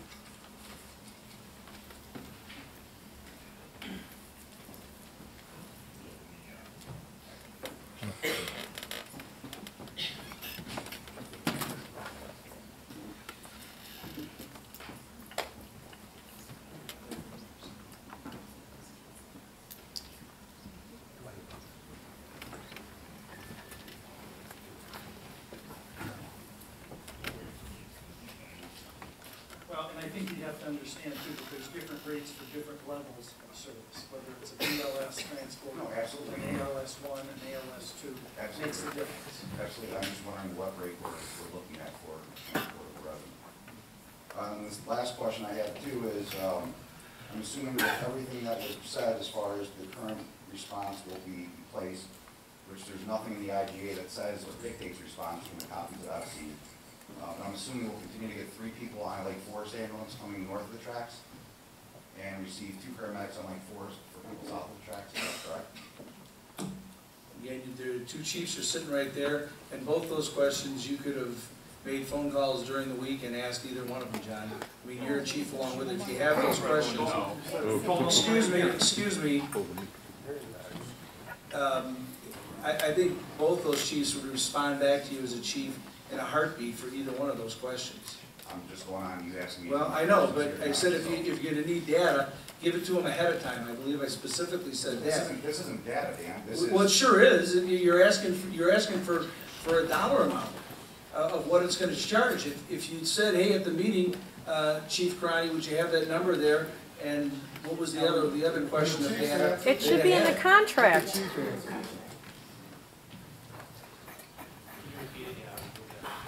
The price for transport? No, the second The question. second was, Well, the price for the transport will be what the Lake Forest fees are, should be on the Lake Forest website. But your delivery bill on Lake Forest amounts to be the same. Your delivery bill in the process of truing up their ambulance transport fees to match ours. and the next question I had was, currently we receive 3 paramedics on a local ambulance, but I'm assuming that would stay the same for the people who live north of the tracks. Is that correct? And Pete, the time we send an ambulance out with 2 paramedics, would that remain the same as far as sending 2 paramedics for everybody who lives south of the tracks? Depend on our staffing. If we had 8 on the premises that day, then we could send the ambulance on a very day call. Because that also gives us the flexibility of a second or third ambulance call, so we can send several ambulances out. But before that question deserves a little more response, because just on the face of sending 3 versus 2, it sounds like 3 is better. 3 is not always necessary. So on an emergency where it's an ALS call, that's where our proposal has a Libertyville engine backing up the Lake Forest ambulance, or Lake Forest engine backing up the Libertyville ambulance. We run response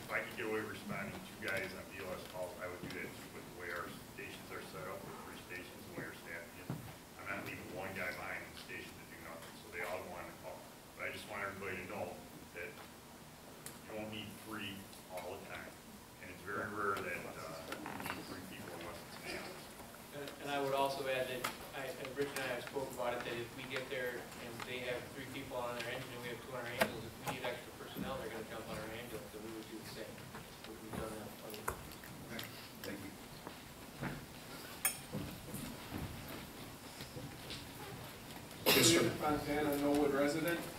Something that Mr. Kiley said that kind of made me a little nervous.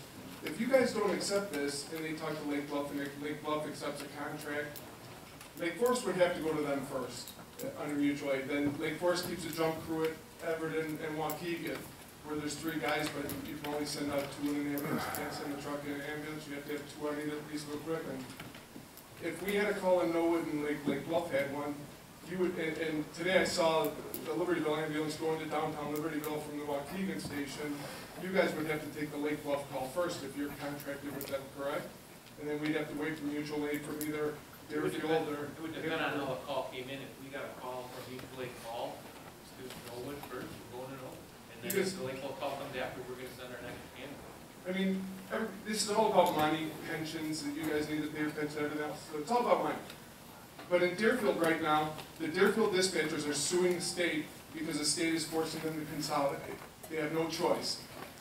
Deerfield has Deerfield, Bannockburn, and Riverwoods dispatching, and now they have to take on Lincolnshire, otherwise the state's going to shut them down. How long before the state's going to shut down, you know, will they shut these departments down in time? Will they force them like they're doing police stations now and dispatch centers to consolidate? Will they force it at some point to do this?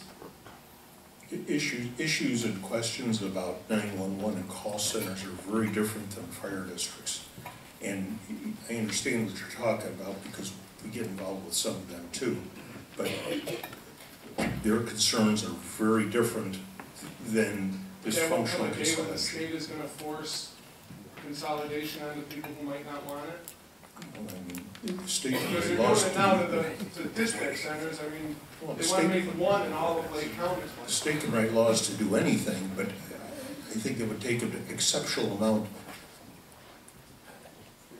I can't see it happen. It just, the political capital would be so high. They can't get pensions passed, for Christ's sake. I mean, you want to consolidate, get rid of jobs? Are you kidding me? In some aspects, they're doing it in other parts. Yeah, well, but dispatching is a totally different, and that's a consolidation for efficiency rather than having a bazillion little call centers around. They want to try and make it regionally more effective and functional. Totally different than this. No. Functional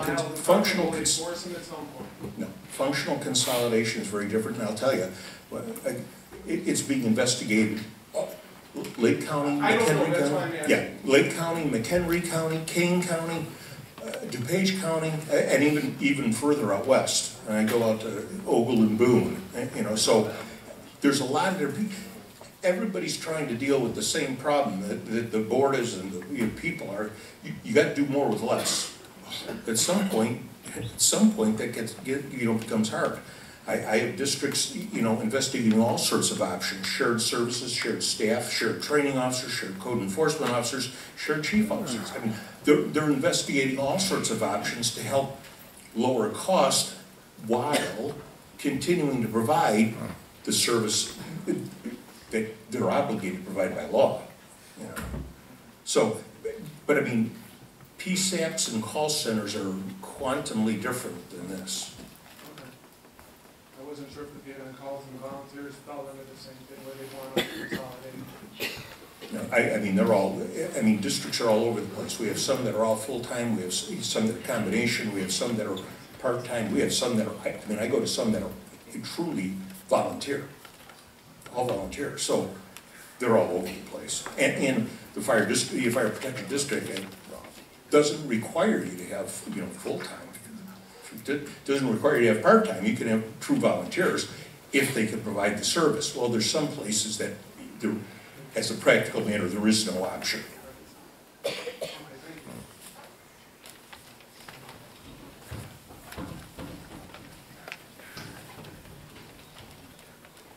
So, Chief Brennan, Chief Seaver. Quick question. So, north, south of the tracks. Can I get your name? Oh, I missed sorry. it. Bruce Mack. I'm a resident in Knollwood. North or south of the tracks, if it's an ALSA call, right, life-threatening, you're going to roll from the closest station. You're going to roll an ambulance from the closest station, and you're going to back it with an engine. Is that what I heard? And that's the plan. So right now, Station 3 is the closest ambulance to the Norwood area. So that's about 3-4 minute response time to just about all of Norwood. That's what we've been seeing based on the So let's clarify that, so it won't necessarily be the closest ambulance, because the north side of tracks, the Libertyville response, the south side of the they would respond to the ambulance, transport vehicle, and the south side would respond to the ambulance, transport vehicle on the north side. However, if it's a Lake Forest call, ambulance would get back. Still covering that, get an engine there first, versus the ambulance there. So the engine has ALS and burn down all the time, so it's the same thing, except you'll put the first engine and transport. So what you're proposing then is, I wouldn't, since I happen to live south of the tracks, I wouldn't get an ambulance from Station 3. That ambulance in 3 minutes. You would get an engine on an ALS call. Okay, so this is a question for the board. Right now, if I understand correctly, I get an ALSA unit rolling out of the Knollwood station with a response time to my house that averages between 2 and 3 minutes. I'm not following When that why. crew walks in your front door, Yeah, and you don't look outside to see how they got there, you're getting the same response as if the ambulance showed up. You're getting 2 paramedics with all the paramedic equipment that they would bring in from the ambulance, they're bringing in from the engine. yeah, except that Station 3 is a jump company. So if that ambulance is gone, that means there's nobody in Station 3. So how's that engine gonna roll to my house and keep me alive while I'm waiting for the ambulance to make it to my house from Station 1 in Lake Forest? Help me out here. I'm just trying to understand this. I'm getting to the age where I might need an ambulance. You are too, Bob. I'm sorry, we're getting older. And Dan, I hate to say it, you are too. And Carl? Yeah. Every day in every community in this county, that situation is played out where the closest station is empty. And that's just the way it is. Nobody can afford staff their stations 24/7. When one goes out, 2 more fall in time. It just doesn't happen. And there's a chance that the NOLA guys will be Lake Bluff, Lake Forest, Chicago, Libertyville, and that station's empty, and our station's empty. So those things can happen. Wonderland station can be empty, the closest one that we use, or our station can be empty when Wonderland needs it. It happens every day.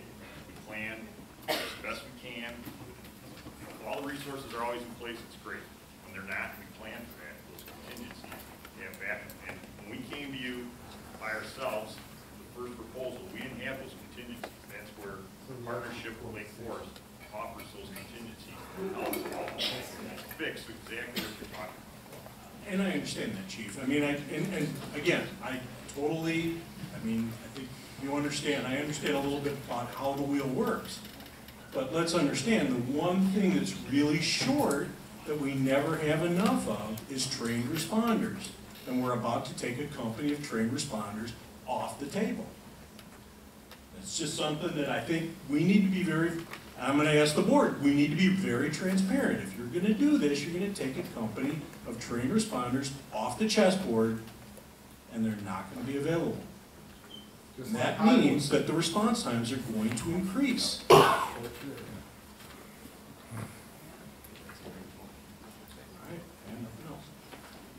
Thank you, sir.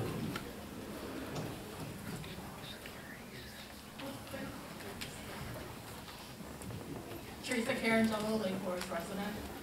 Chief Seeker, can I propose you as the Lake Forest resident? Thank you. Chief Seaver, heard great things about you as a chief, a boss, and a person. As a resident of Lake Forest, I think greatly of our fire department and our ambulance service. How can you guarantee that you adding the City of Norwood Fire and Rescue will not jeopardize and will not increase our response time as a city resident? So when you respond to me, I'm on the east side, near the high school. Now you guys are adding on services. So I'm Station 1. Station 1 will most likely be Norwood first. How will you guarantee that you adding this will not increase my response time for where I live and for the other 100 people that live in my building? That's a great question, and I think Chief Karani hit on it. There is no guarantee in that life, but we do have a computer-aided dispatch system. Ours is built 8 responses deep. So if that does occur, which we did for some 40 years, Lake Forest provided ambulance service to all in Norwood. So there could have been many times where we had 1 or 2 ambulances up in Norwood, and the city of Lake Forest might have had less coverage. But that's what our neighbors to the south gave me, and that's where Highland Park and Deerfield, we do the same for them. All these departments work together in Lake County to back each other up, and that's what true CAD dispatch system does. Sure. Thank you. Also, by adding these additional area of services, now, oh, hold on, sorry. Can you guarantee that the quality of service will not be changed? I love your men and women that are in your department right now, so. I'm sorry if I cut you off, I thought you were done with your statement. No, we, like I said, I think the call volume, adding, when we look at the calls in Norwood, of averaging about 250 calls in Norwood itself, and Louisville ran 148 of those as ambulance calls, and then now we're going to work jointly. I think we can provide a high level of service. But you also have Lake Bluff, and you guys are also inquiring Lake Bluff. We've ran for many years, we ran with less people, we ran Norwood, Lake Bluff, and Lake Forest. I have one more. Also, by adding these additional area of services, will you guarantee that you're not putting additional strain on all your firefighters and paramedics running them? I know, Chief Karani, their men and women have strain. I've heard it, we've seen it. I need to talk to some of their men and women. So can you guarantee that this will not jeopardize their safety? Again, no guarantees in life, but they're looking at the amount of call volume. We've seen our calls vary back and forth from years 3,000, 3,300. If we put in the prospect of 125 extra calls a year that we run, that's less than 1 every third day. And do you know how many men and women will you be adding to your services? That's not an intact number, but we are looking, depending on what goes forward here with Norwood, we're going to need to put on 1 part-time people. And if things move forward with Lake Bluff, we're going to put on a lot more. And you're guaranteeing that? I'm not guaranteeing how many. I'm guaranteeing you're hiring, not how many. Correct. I can talk to my deputy chief right here. He's making phone calls as we speak, looking for people to come out with us. We've just hired 2 of our last paid on premise full time. I have 10 people on my staff now that started as a paid on premise. I have 12 others that are with other departments in Lake County. We have a great record of bringing people on that we see future in, testing into our system, and becoming full time.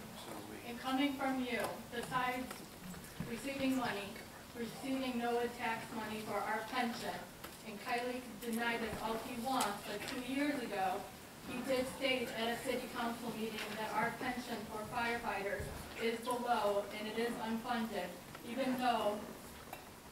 I don't think you'll find a pension fund in the I'm state that's 100%. sorry, but this came from our city manager.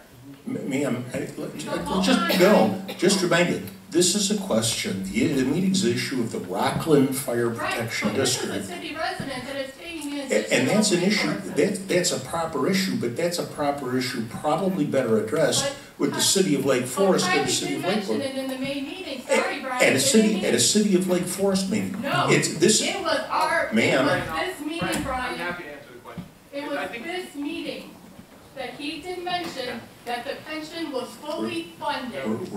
We're getting close. I understand, Brian, but look at the meeting.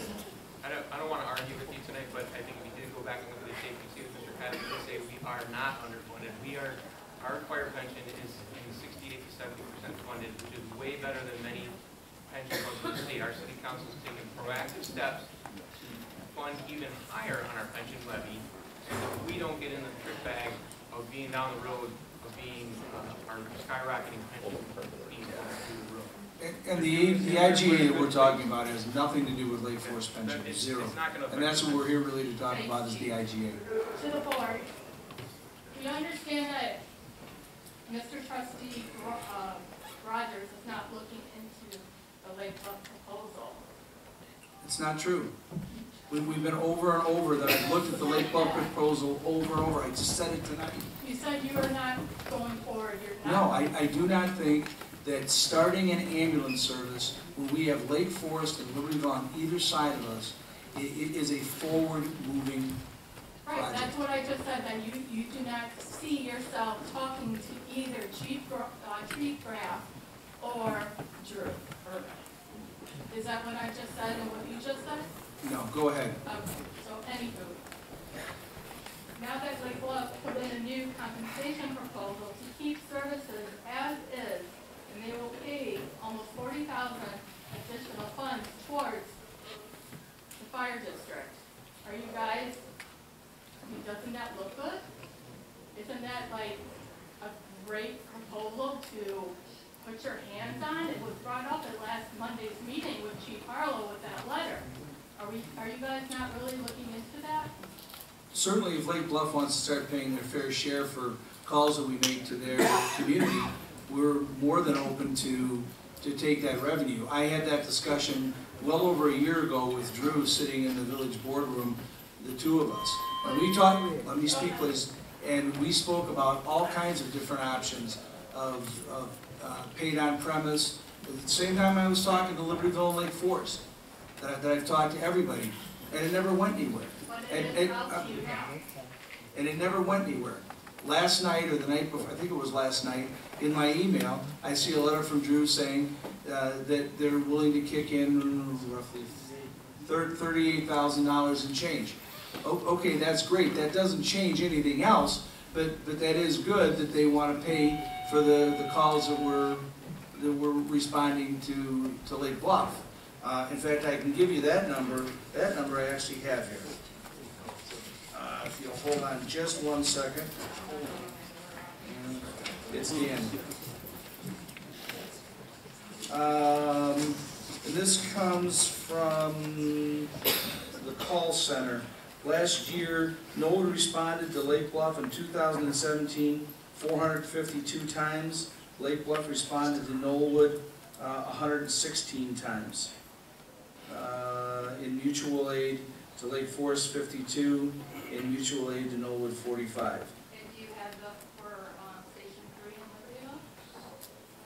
Libertyville? We were just talking about Lake Bluff and their proposal. You have numbers, you have Lake Forest too. I'm sorry, what stats do you want now? I asked if you had the calls that they assisted with Chief Carney. Who said? Knollwood.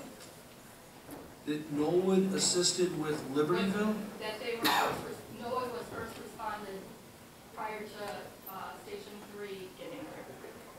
Out of our district. Out of your district.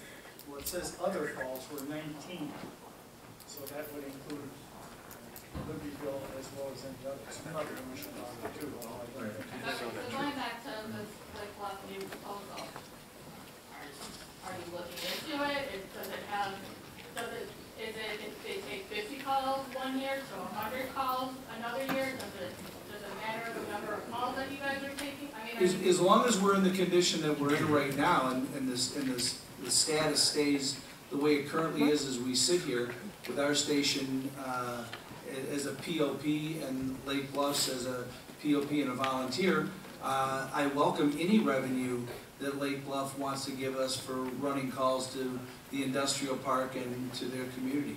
So certainly I welcome any money that they want to put forward. Whether they want to pay $1 a call or $1,000 a call is immaterial, that we would never cut off and not respond to Lake Bluff. What I'm simply asking for is fair compensation when the call load is so much tilted that we go to Lake Bluff more than they come to us. This is not confrontational, it is not, we're not coming, it's nothing else. It's just saying, hey, throw us a bone.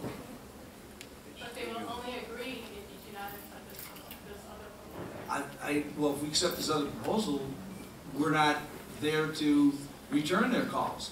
Lake Forest would be sitting down with them and trying to work out a deal with Lake Forest or with Lake Bluff regarding ambulance and fire response. That would be something that, as Mr. Kiley alluded to earlier, that if we moved forward with this, the next day he would be on the phone to Drew trying to bring everybody together, which is, I think, the best solution.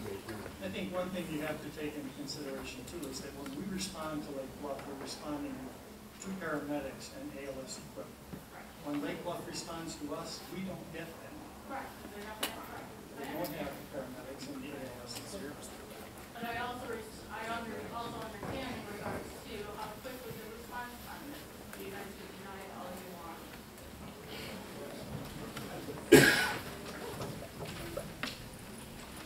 Yes, sir. Good evening, Tim Johnston. I reside outside the district. First, I have a detailed question for the chiefs, and I'll pose it now in case you need to look it up. I understand that in Libertyville, well, everywhere accidents happen at the same time, unfortunately. And in Libertyville, historically, there's 28 or 29% of the time, calls are co-occurrent. And so I'm asking you, gentlemen, is that number the same approximately for Lake Forest? You're approximately 28, 29%. And as far as Libertyville, can you give us an updated number? Because my most recent number is either 2015 or 2016.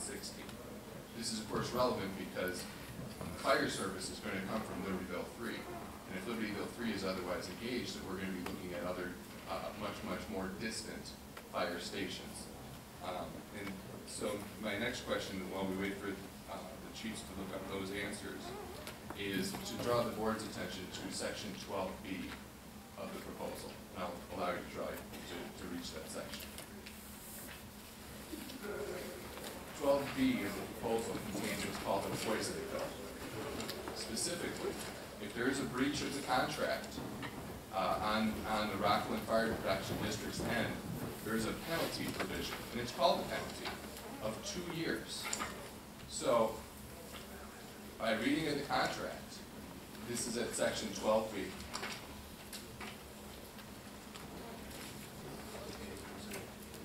What happens is, if a payment is late on Rockland Fire Protection District, if Rockland Fire Protection District is late 60 days, they are assessed a penalty of approximately $950,000. 2 years. It's an acceleration cost. Perhaps you're surprised about this section. So, board members, can you please tell me how you negotiated that clause and what pushback you gave on that unconscionable clause? I'm going to lean to our counsel who reviewed the contract. And earlier today, I emailed the board and the chief officers for comments of items that needed to be changed in that proposal and the revised proposal. 12B was one of them. Also, that was one of the things that was in my list that I forwarded. Okay. So board members, will you agree to the proposal with the poison pill? I will agree to no contract without our attorney giving it his blessing. That's what he's on council for, to look over these legal documents and make sure that they protect not only the board but the residents of this community. And currently the advice is to renegotiate 12B, correct? There's 3 other items in addition to that. That's correct. Thank you. And Trustee Rogers, have you read the August 20th letter from Lake Bluff? Yeah, I have it, yes, I have it right here. Thank you. Recently, Mundaline has cut their services, and they've gotten rid of one of their ladder trucks, and they've entered into an agreement with Libertyville, whereby Mundaline is paying Libertyville $14,000 to use the ladder truck that Mundaline got rid of. In light of this service downgrade of what Libertyville is able to provide, what has the board done to renegotiate the rate of services, owing to the fact that the services provided by Libertyville are going to necessarily be downgraded as their units are spread thinner to help Mundaline? We've not renegotiated any contracts at this point. Does the board have any plans to secure a more favorable rate in light of the fact that the service will necessarily be downgraded? Well, once the contract comes due, if we're in the current situation that we're in, we would certainly sit down and negotiate the contract with Libertyville. The contract and what we're referring to as the proposal perhaps, that doesn't set any performance standards on the part of any of the providing agencies. How would they be in breach?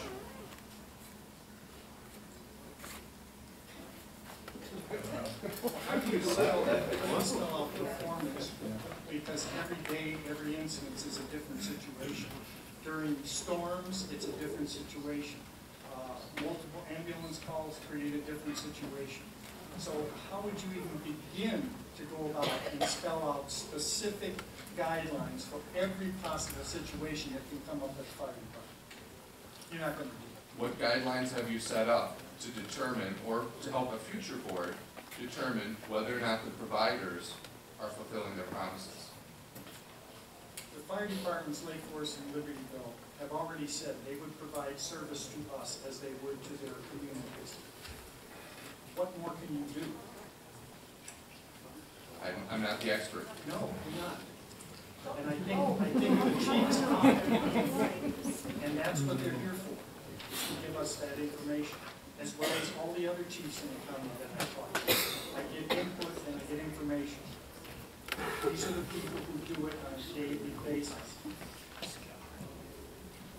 So, chiefs, do we have numbers? So consistently, since I've been chief before that, we're averaging on a monthly basis anywhere from 28 to 33% of our calls are called concurrent or come in at the same time, meaning you have one call, and while the station is out, that could be an hour period of time, 2 hour period of time, another call comes in 28 to 33% of the time, probably a month, and then so that averages around 30%. So that's pretty much, I think, consistent across the board for those departments. I don't have the exact numbers with you, but they would be right in that ballpark. Approximately 30%? I don't need the exact. And I just want to make a comment on the Mundelein agreement with us. So first of all, that has not thinned down our service. We have been responding to Mundelein for all their structure fires for as long as I can remember with an engine. The only thing that's changed is on commercial properties, we now respond with our ladder truck versus the engine.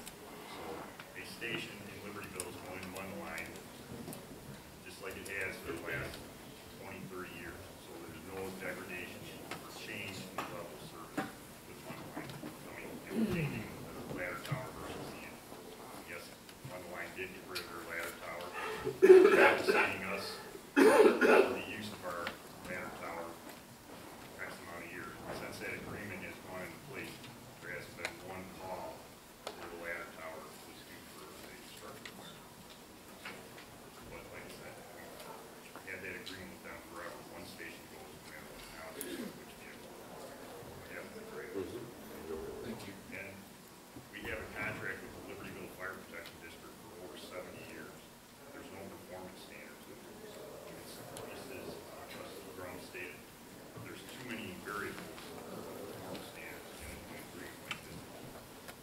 The residents are your sounding board. If they're having issues, they're going to let the board know, and then we'll fix it. That's the same thing in the village of Libertyville, the same thing in the Libertyville Fire Protection District. And we provide services to the Libertyville Fire Protection District the same as we do to the village. There's no boundary there. It's all the same. We care about them just as much as we care about the residents. It would be the same. We'll care about them the same as we do Libertyville residents, Lake Forest residents, or Libertyville Fire Protection. Thank you, chiefs, and we all really appreciate you being here to answer the questions. The difference, though, is that they are not politically accountable in this situation. He talks about how Libertyville has a relationship with the Libertyville Fire Department, or I'm sorry, the Libertyville Fire Protection District. We would not enjoy that same relationship. They would not be politically accountable. And further, if the agreement, as the proposal is on the table right now, it would be entirely one-sided. And so there would be no concordant ability for the Rockland Fire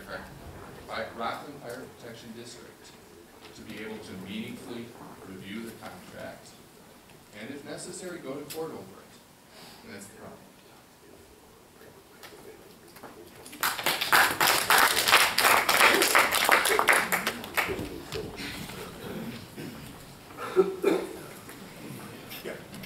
like I know what, Bob, Mr. Tyler here, listening to you, you made your comments about how long this deal's on the table. It almost gave the impression that Lake Forest would have no interest in the future of talking to the new board of the fire district. Am I hearing you correctly, or was that, did I misunderstand what you were saying?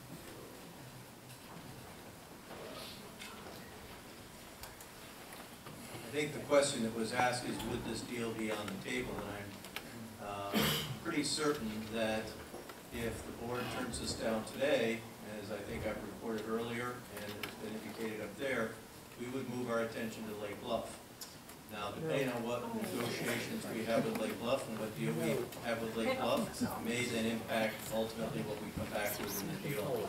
And I might just clarify that part of the other reason that we're here first is because this is a joint proposal between Libertyville and Lake Forest. With respect to Lake Bluff, that's just a relationship between Lake Forest and Lake Bluff. Libertyville would not be part of that deal.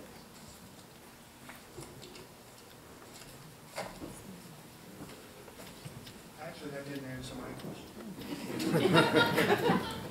My question was simply, would Lake Forest speak with the new board of the fire district? Or Lake Forest speak with the new board? Or is Lake Forest saying we have no interest in Rockland if we don't sign on the line today and take this new company? Well, I'm just not guaranteeing that that would be the case. I can't say 6 months from now. That's the clarity that I'm looking for. Because I know you're Would we? retired and you won't be here. It's not going to be. That's right. But as a city, you're not saying, if you don't take this today, we're not going to talk to you tomorrow. There could be anything going on. That's right. That's all I wanted. Yep. Okay, thank you. Dan, I just wanted to clarify one thing you said. You said you came to this with no strings attached. Yet, the email that I have, where you asked County Board Member Rummel to appoint you to the board, attached to that was Tim Hughes, who used to be on the Rockland Fire District, his request to be reappointed, where he stated 20 years in law enforcement and in security work, and he still does to this day. And when Mr. Rummel said, what do you bring to the board? You clearly said, I will find out what's wrong and I will report to you. Now, as a board member, I believe you're supposed to be reporting to these people, not to the county board. And then based on another response from Mr. Rummel, he said that he clearly stated that is not their place to be involved in these things. Yet he went to the Lake Bluff meeting with you. I'm confused where the string doesn't exist. There is no string. There is no string. I don't report to Mike Rummel for anything. I come to each and every board meeting. I do the best I can. I voted no on one item in 5 years. I try to make sure, don't interrupt me, I try to make sure that the firemen have everything they need. I try to look at the budget and do the best job that I can. So, I don't know if Commissioner Rummel's here or not, but you can certainly ask him if I report to him at all. So, how the specific email was written, I couldn't even tell you. So, whatever it was, I don't remember the content of it. Well, I don't know why he's confused. Why I asked him to go to the meeting? Because I didn't want to go just myself. I wanted to have somebody else with me that I could discuss the outcome of the meeting with when I met with Lake Bluff. I also invited Commissioner Hart to come as well. And she did the right thing and didn't. Well, no, that's your opinion. It's a fact. No, it's not. It's not a fact, Ed. It's not. No, it's not a fact that she did the right thing. Maybe you can say the fact is that Commissioner Rummel did the right thing. Commissioner Rummel is the commissioner for the unincorporated Knollwood area. I invited him to come to a meeting with me, and he took me up on it. Period. End of subject. Drew was fine with it, and everybody else was fine with it. So I don't know why you really care about it. Oh, really? Yeah, really. Okay, we'll just leave it at that. Why don't we do that? Yeah, why don't? Okay. You're not on the board because you didn't reapply. That's why you're not on the board. You went around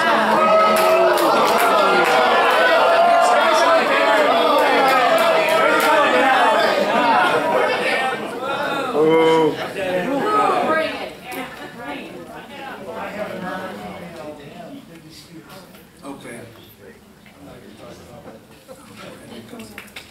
David Brown, Sanctuary Lake Bluff. I looked at the calendar the other day and realized it has been over a year and a half since this whole topic we were gathered here for first came to light. I do want to thank everyone for civilly engaging in the most complicated and polarizing topic. This is the most difficult task for anyone or any group to ascertain. I share with you the words of warning from President Eisenhower's farewell address to the nation on January 17, 1961. As we peer into society's future, we, you and I, and our government must avoid the impulse to live only for today, plundering for our own ease and convenience the precious resources of tomorrow. We cannot mortgage the material assets of our grandchildren without risking the loss also of their political and spiritual heritage. We want democracy to survive for all generations to come, not to become the insolvent phantom of tomorrow. There's a lot of wisdom in those words, and the conversation today involves more than just services. There's nothing wrong with being small, and bigger is not always better, as there are sovereign countries that exist on this planet that are the same size as the RFPD district. So perspective is all relative to who's framing the conversation. With all respect, this conversation is also about ownership and sovereign rights being converted to paid privilege of services. That is a huge point you haven't discussed. I ask the RFPD trustees to slow this process down and allow all the proposal options to be more properly and thoroughly vetted and analyzed, as outsourcing is a regressive system which also ruins our own community's potential. And it obviously appears that there are still many questions and answers to be clarified and compared. We must be cautious and consider the future generations that will follow, as this decision is not just about us today. It must be made in spirit of what is also best for the morale and welfare of all our people, both today and tomorrow, who are the real reason for the fire department to exist in the first place. This conversation is much deeper than just services. It must be slowed down to ensure that it is done right. I also have one aside point to share to support Nikki Snowblin's statement on Dan Ryder's appointment. These are Mr. Rummel's words to me that he said concerning your appointment. I made the recommendation, and Aaron Lawler made the appointment decision. I assure you, I certainly paid attention to his words.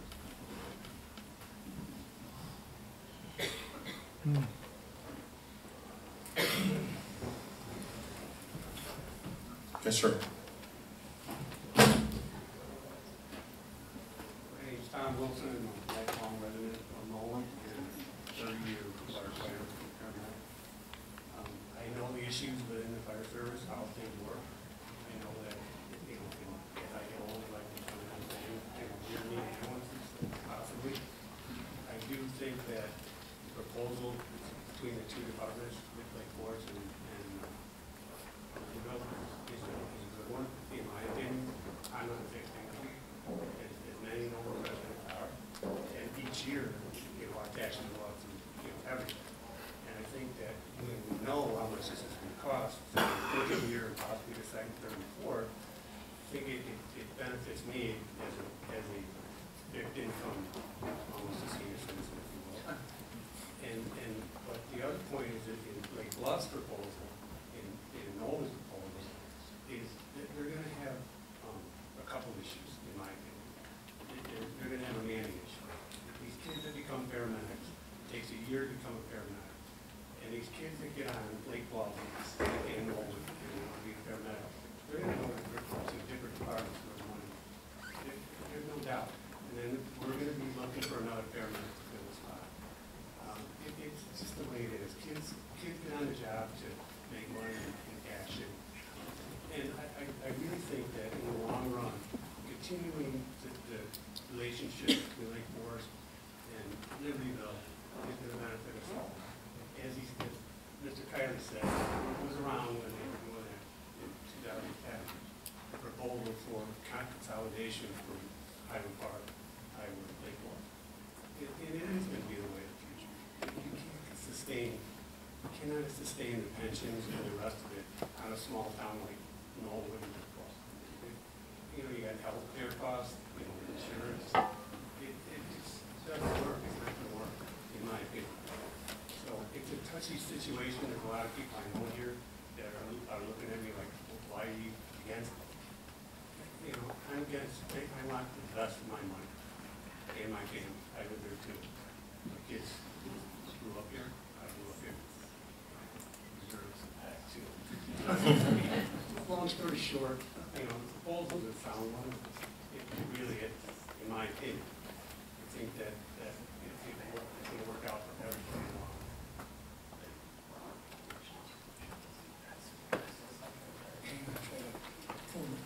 One more.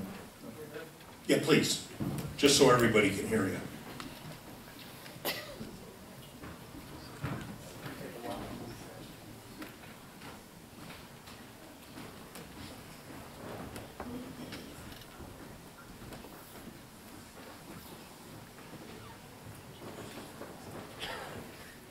My name is Robert Wayne. I live in Lake Forest at this time, but I am a property owner in Oakwood, and I lived in Oakwood for 21 years with my wife. We both like the idea of the IGA. I think putting the services together, two professional fire departments, makes a lot of sense to us, in our opinion. Also, I don't think it's fair, I don't know, but I don't think it's fair to say that the majority of residents of Norwood are against this. We don't know that. The people who come, and you have the right, and I respect it, it's a loud, vocal group. We don't know who is in favor of it and lives in the district, because it's a very quiet group in that respect. So for us, as property owners and former residents of Norwood, we came to be in favor of joining with two professional fire departments.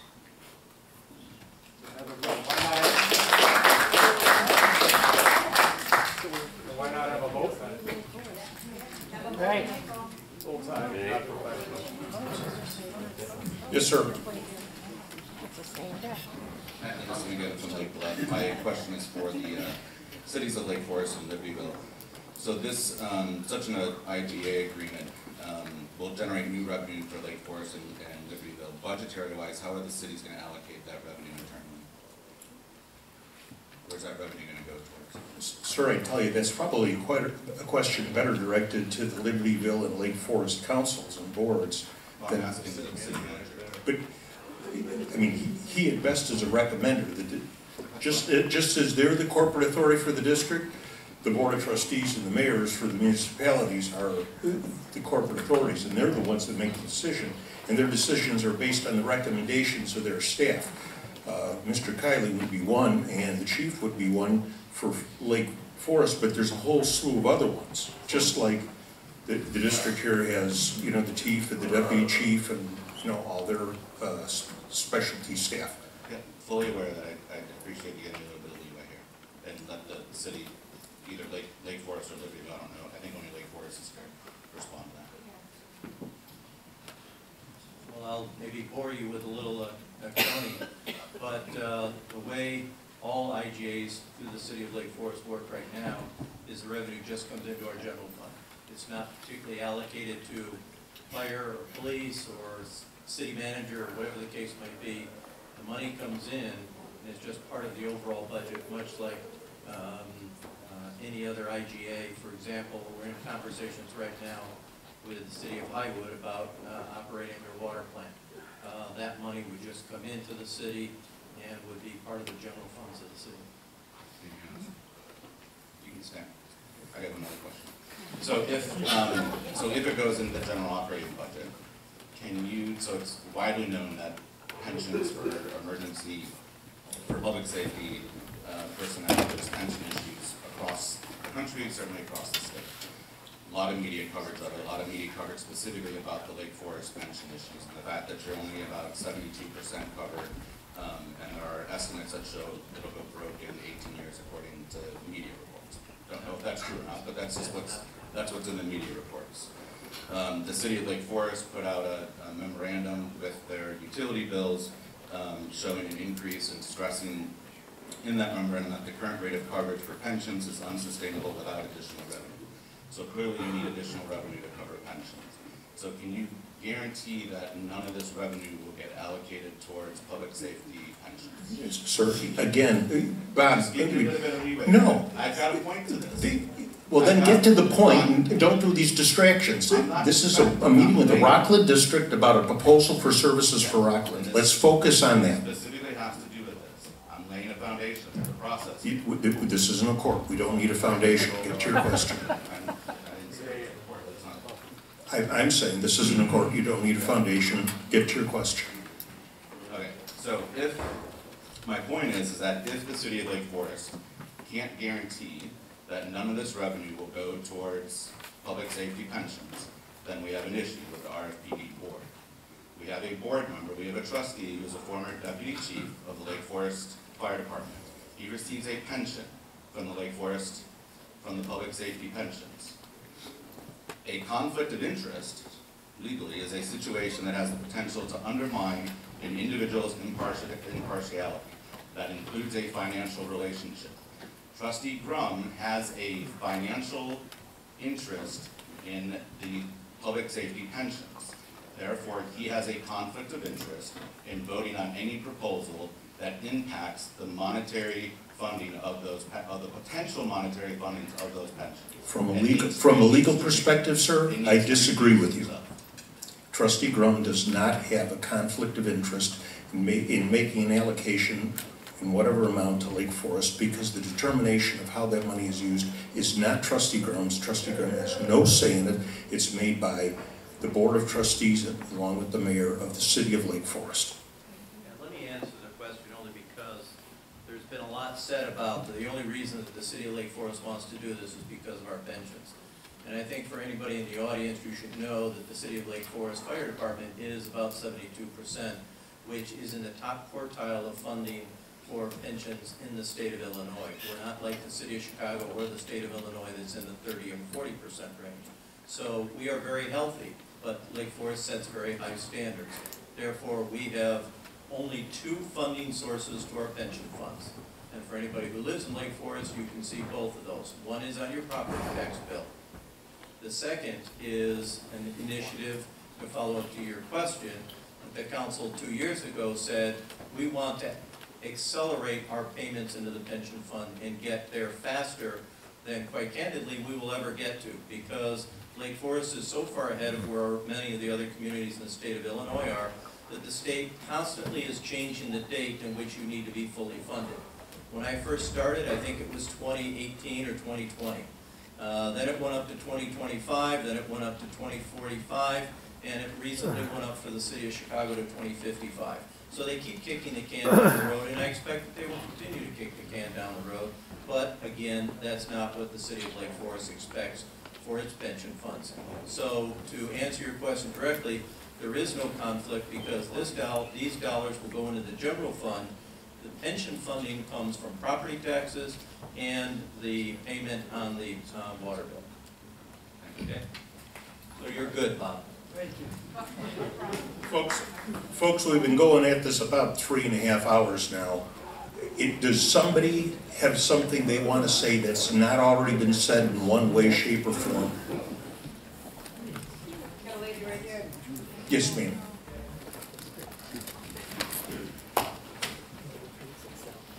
I'm also a numbers person, Janice Walter, Norwood. This is pretty Could you say that? I missed your name. Janice Walter, W-O-L-T-E-R. Thank you, ma'am. This is pretty simple, and you should have the numbers, I think, on you. How much are we saving going with this contract as opposed to keeping Norwood Fire Department alive? Or are we going to be bankrupt that way in 5 years as well? There isn't an actual number that you're looking for because we always have the option to ask for a raise in the levy. Part of it's going to be determined if we were to go through with this or go forward with this in renting the building and what you would get for rent out of the building as income. So there's a lot of variables. There are a lot of empty buildings in Norwood. Okay, well, you asked me a question and I'm trying to answer it for you. Okay. And we projected out in general 10 years and we end up with about $300,000 in the bank. Okay. I'm not in real estate, I'm sure quite a few people are here, but I see a heck of a lot of empty buildings here that can't be rented. What makes you so confident that you're gonna rent that building and get a huge sum of money? I didn't put that into the projection. I put $1,000 a month into the projection. So I think I'm way under in that particular number. But again, I don't know. And I don't know, I've been told verbally by a state senator that the state of Illinois is looking to purchase that building in the next year or two. So I don't know what that would bring about either. So there's always going to be variables on the numbers. This is a combination of not only money saving, but the inevitability of what's. Okay, Carl, I'm not going to argue with you up here as well. So I don't have all the answers on the finances for you, other than I know that it's going to financially work and hopefully not have to raise a levy and go with 2 full-time fire departments. So that's my thoughts on it. Then we're really just rolling the dice with this. No, we're not rolling the dice with it. We're getting Sure we are. Oh, okay. You're entitled to that opinion. I don't believe that. I don't believe we're rolling the dice. I really think you need to table this vote until you get some real numbers. Okay. On what you can sell that building for, what you can get for rent, and is there a prospect of anyone renting it? Because that's what all your numbers are based on. Okay, well, the rental number is a very low number, and I'm relatively certain that I can rent it for $1,000 a month.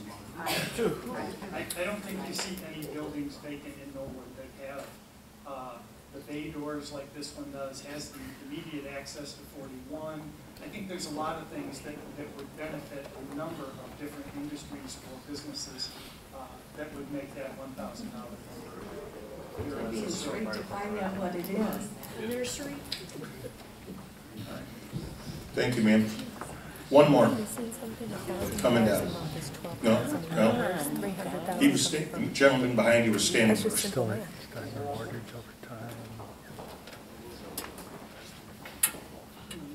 gentlemen, gentlemen of the panel, my name is Chris Prager, 26-year resident of Norwood. You've heard me speak before. Gentleman just spoke a few minutes ago, was also a firefighter, same department I was on, 30 years. 30-year firefighter paramedic between Highwood and Highland Park. I think that there's one thing that we're kind of forgetting here, and that is that we're not going to be able to represent ourselves. If we end up buying into this service, we no longer have the ability to vote on how the governments that are going to be representing us in the fire protection, we don't have any power or authority. So we're basically going to be on the hook, and we won't have a choice to come backtracking and start up a new department after we've already sold this building and sold out all the services. To try to redo that and reinvent the Norwood Fire Department would be almost impossible. And so then we would have to be basically trying to negotiate either then with North Chicago or some other service. And I think that that's just a very sketchy place to be.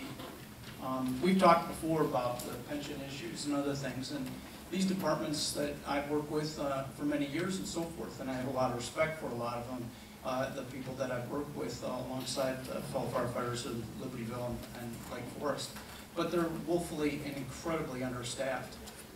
Highland Park is a square area of 14 square miles, and we have a minimum of 12 firefighters on it at any given time. And we find it difficult to get anywhere in town within 4 minutes. The way that it's set up right now with Lake Forest and Libertyville, and these 2 new nursing homes that have been established on Rockland Road and then now in Norwood as well, we're in a big trouble as far as any kind of response thing, unless they're willing to add fire service onto their departments. I personally, I find that I feel for myself and my resident, my family, that this is a very precarious position to be in, and to taking this responsibility without seeing them adding more personnel onto their departments. Thank you. Thank you.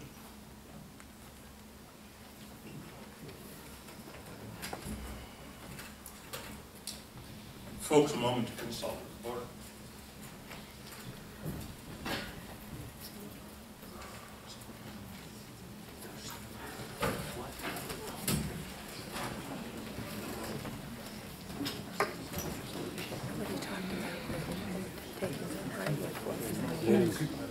Special meeting.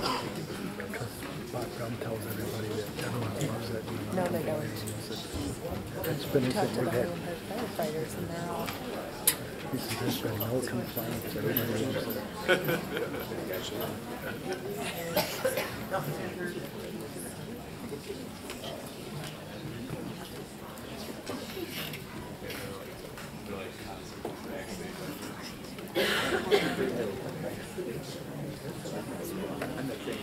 No, oh, you told me about it.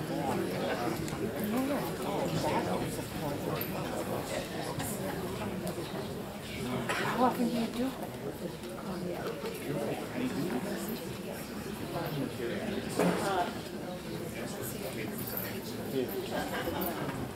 What did they do? Look, they're talking about something.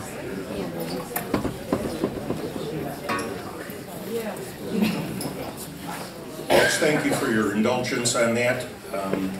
Based on communications of the Board of Trustees, a motion would be in order to recess and reconvene the meeting at 3 p.m. on Thursday, August 23rd at the Rockland Fire Protection District training room.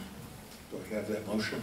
At 3 p.m. you said, right? 3 p.m. And that would be to reconvene the current agenda at the portion of board consideration of service IGA discussion and action, correct?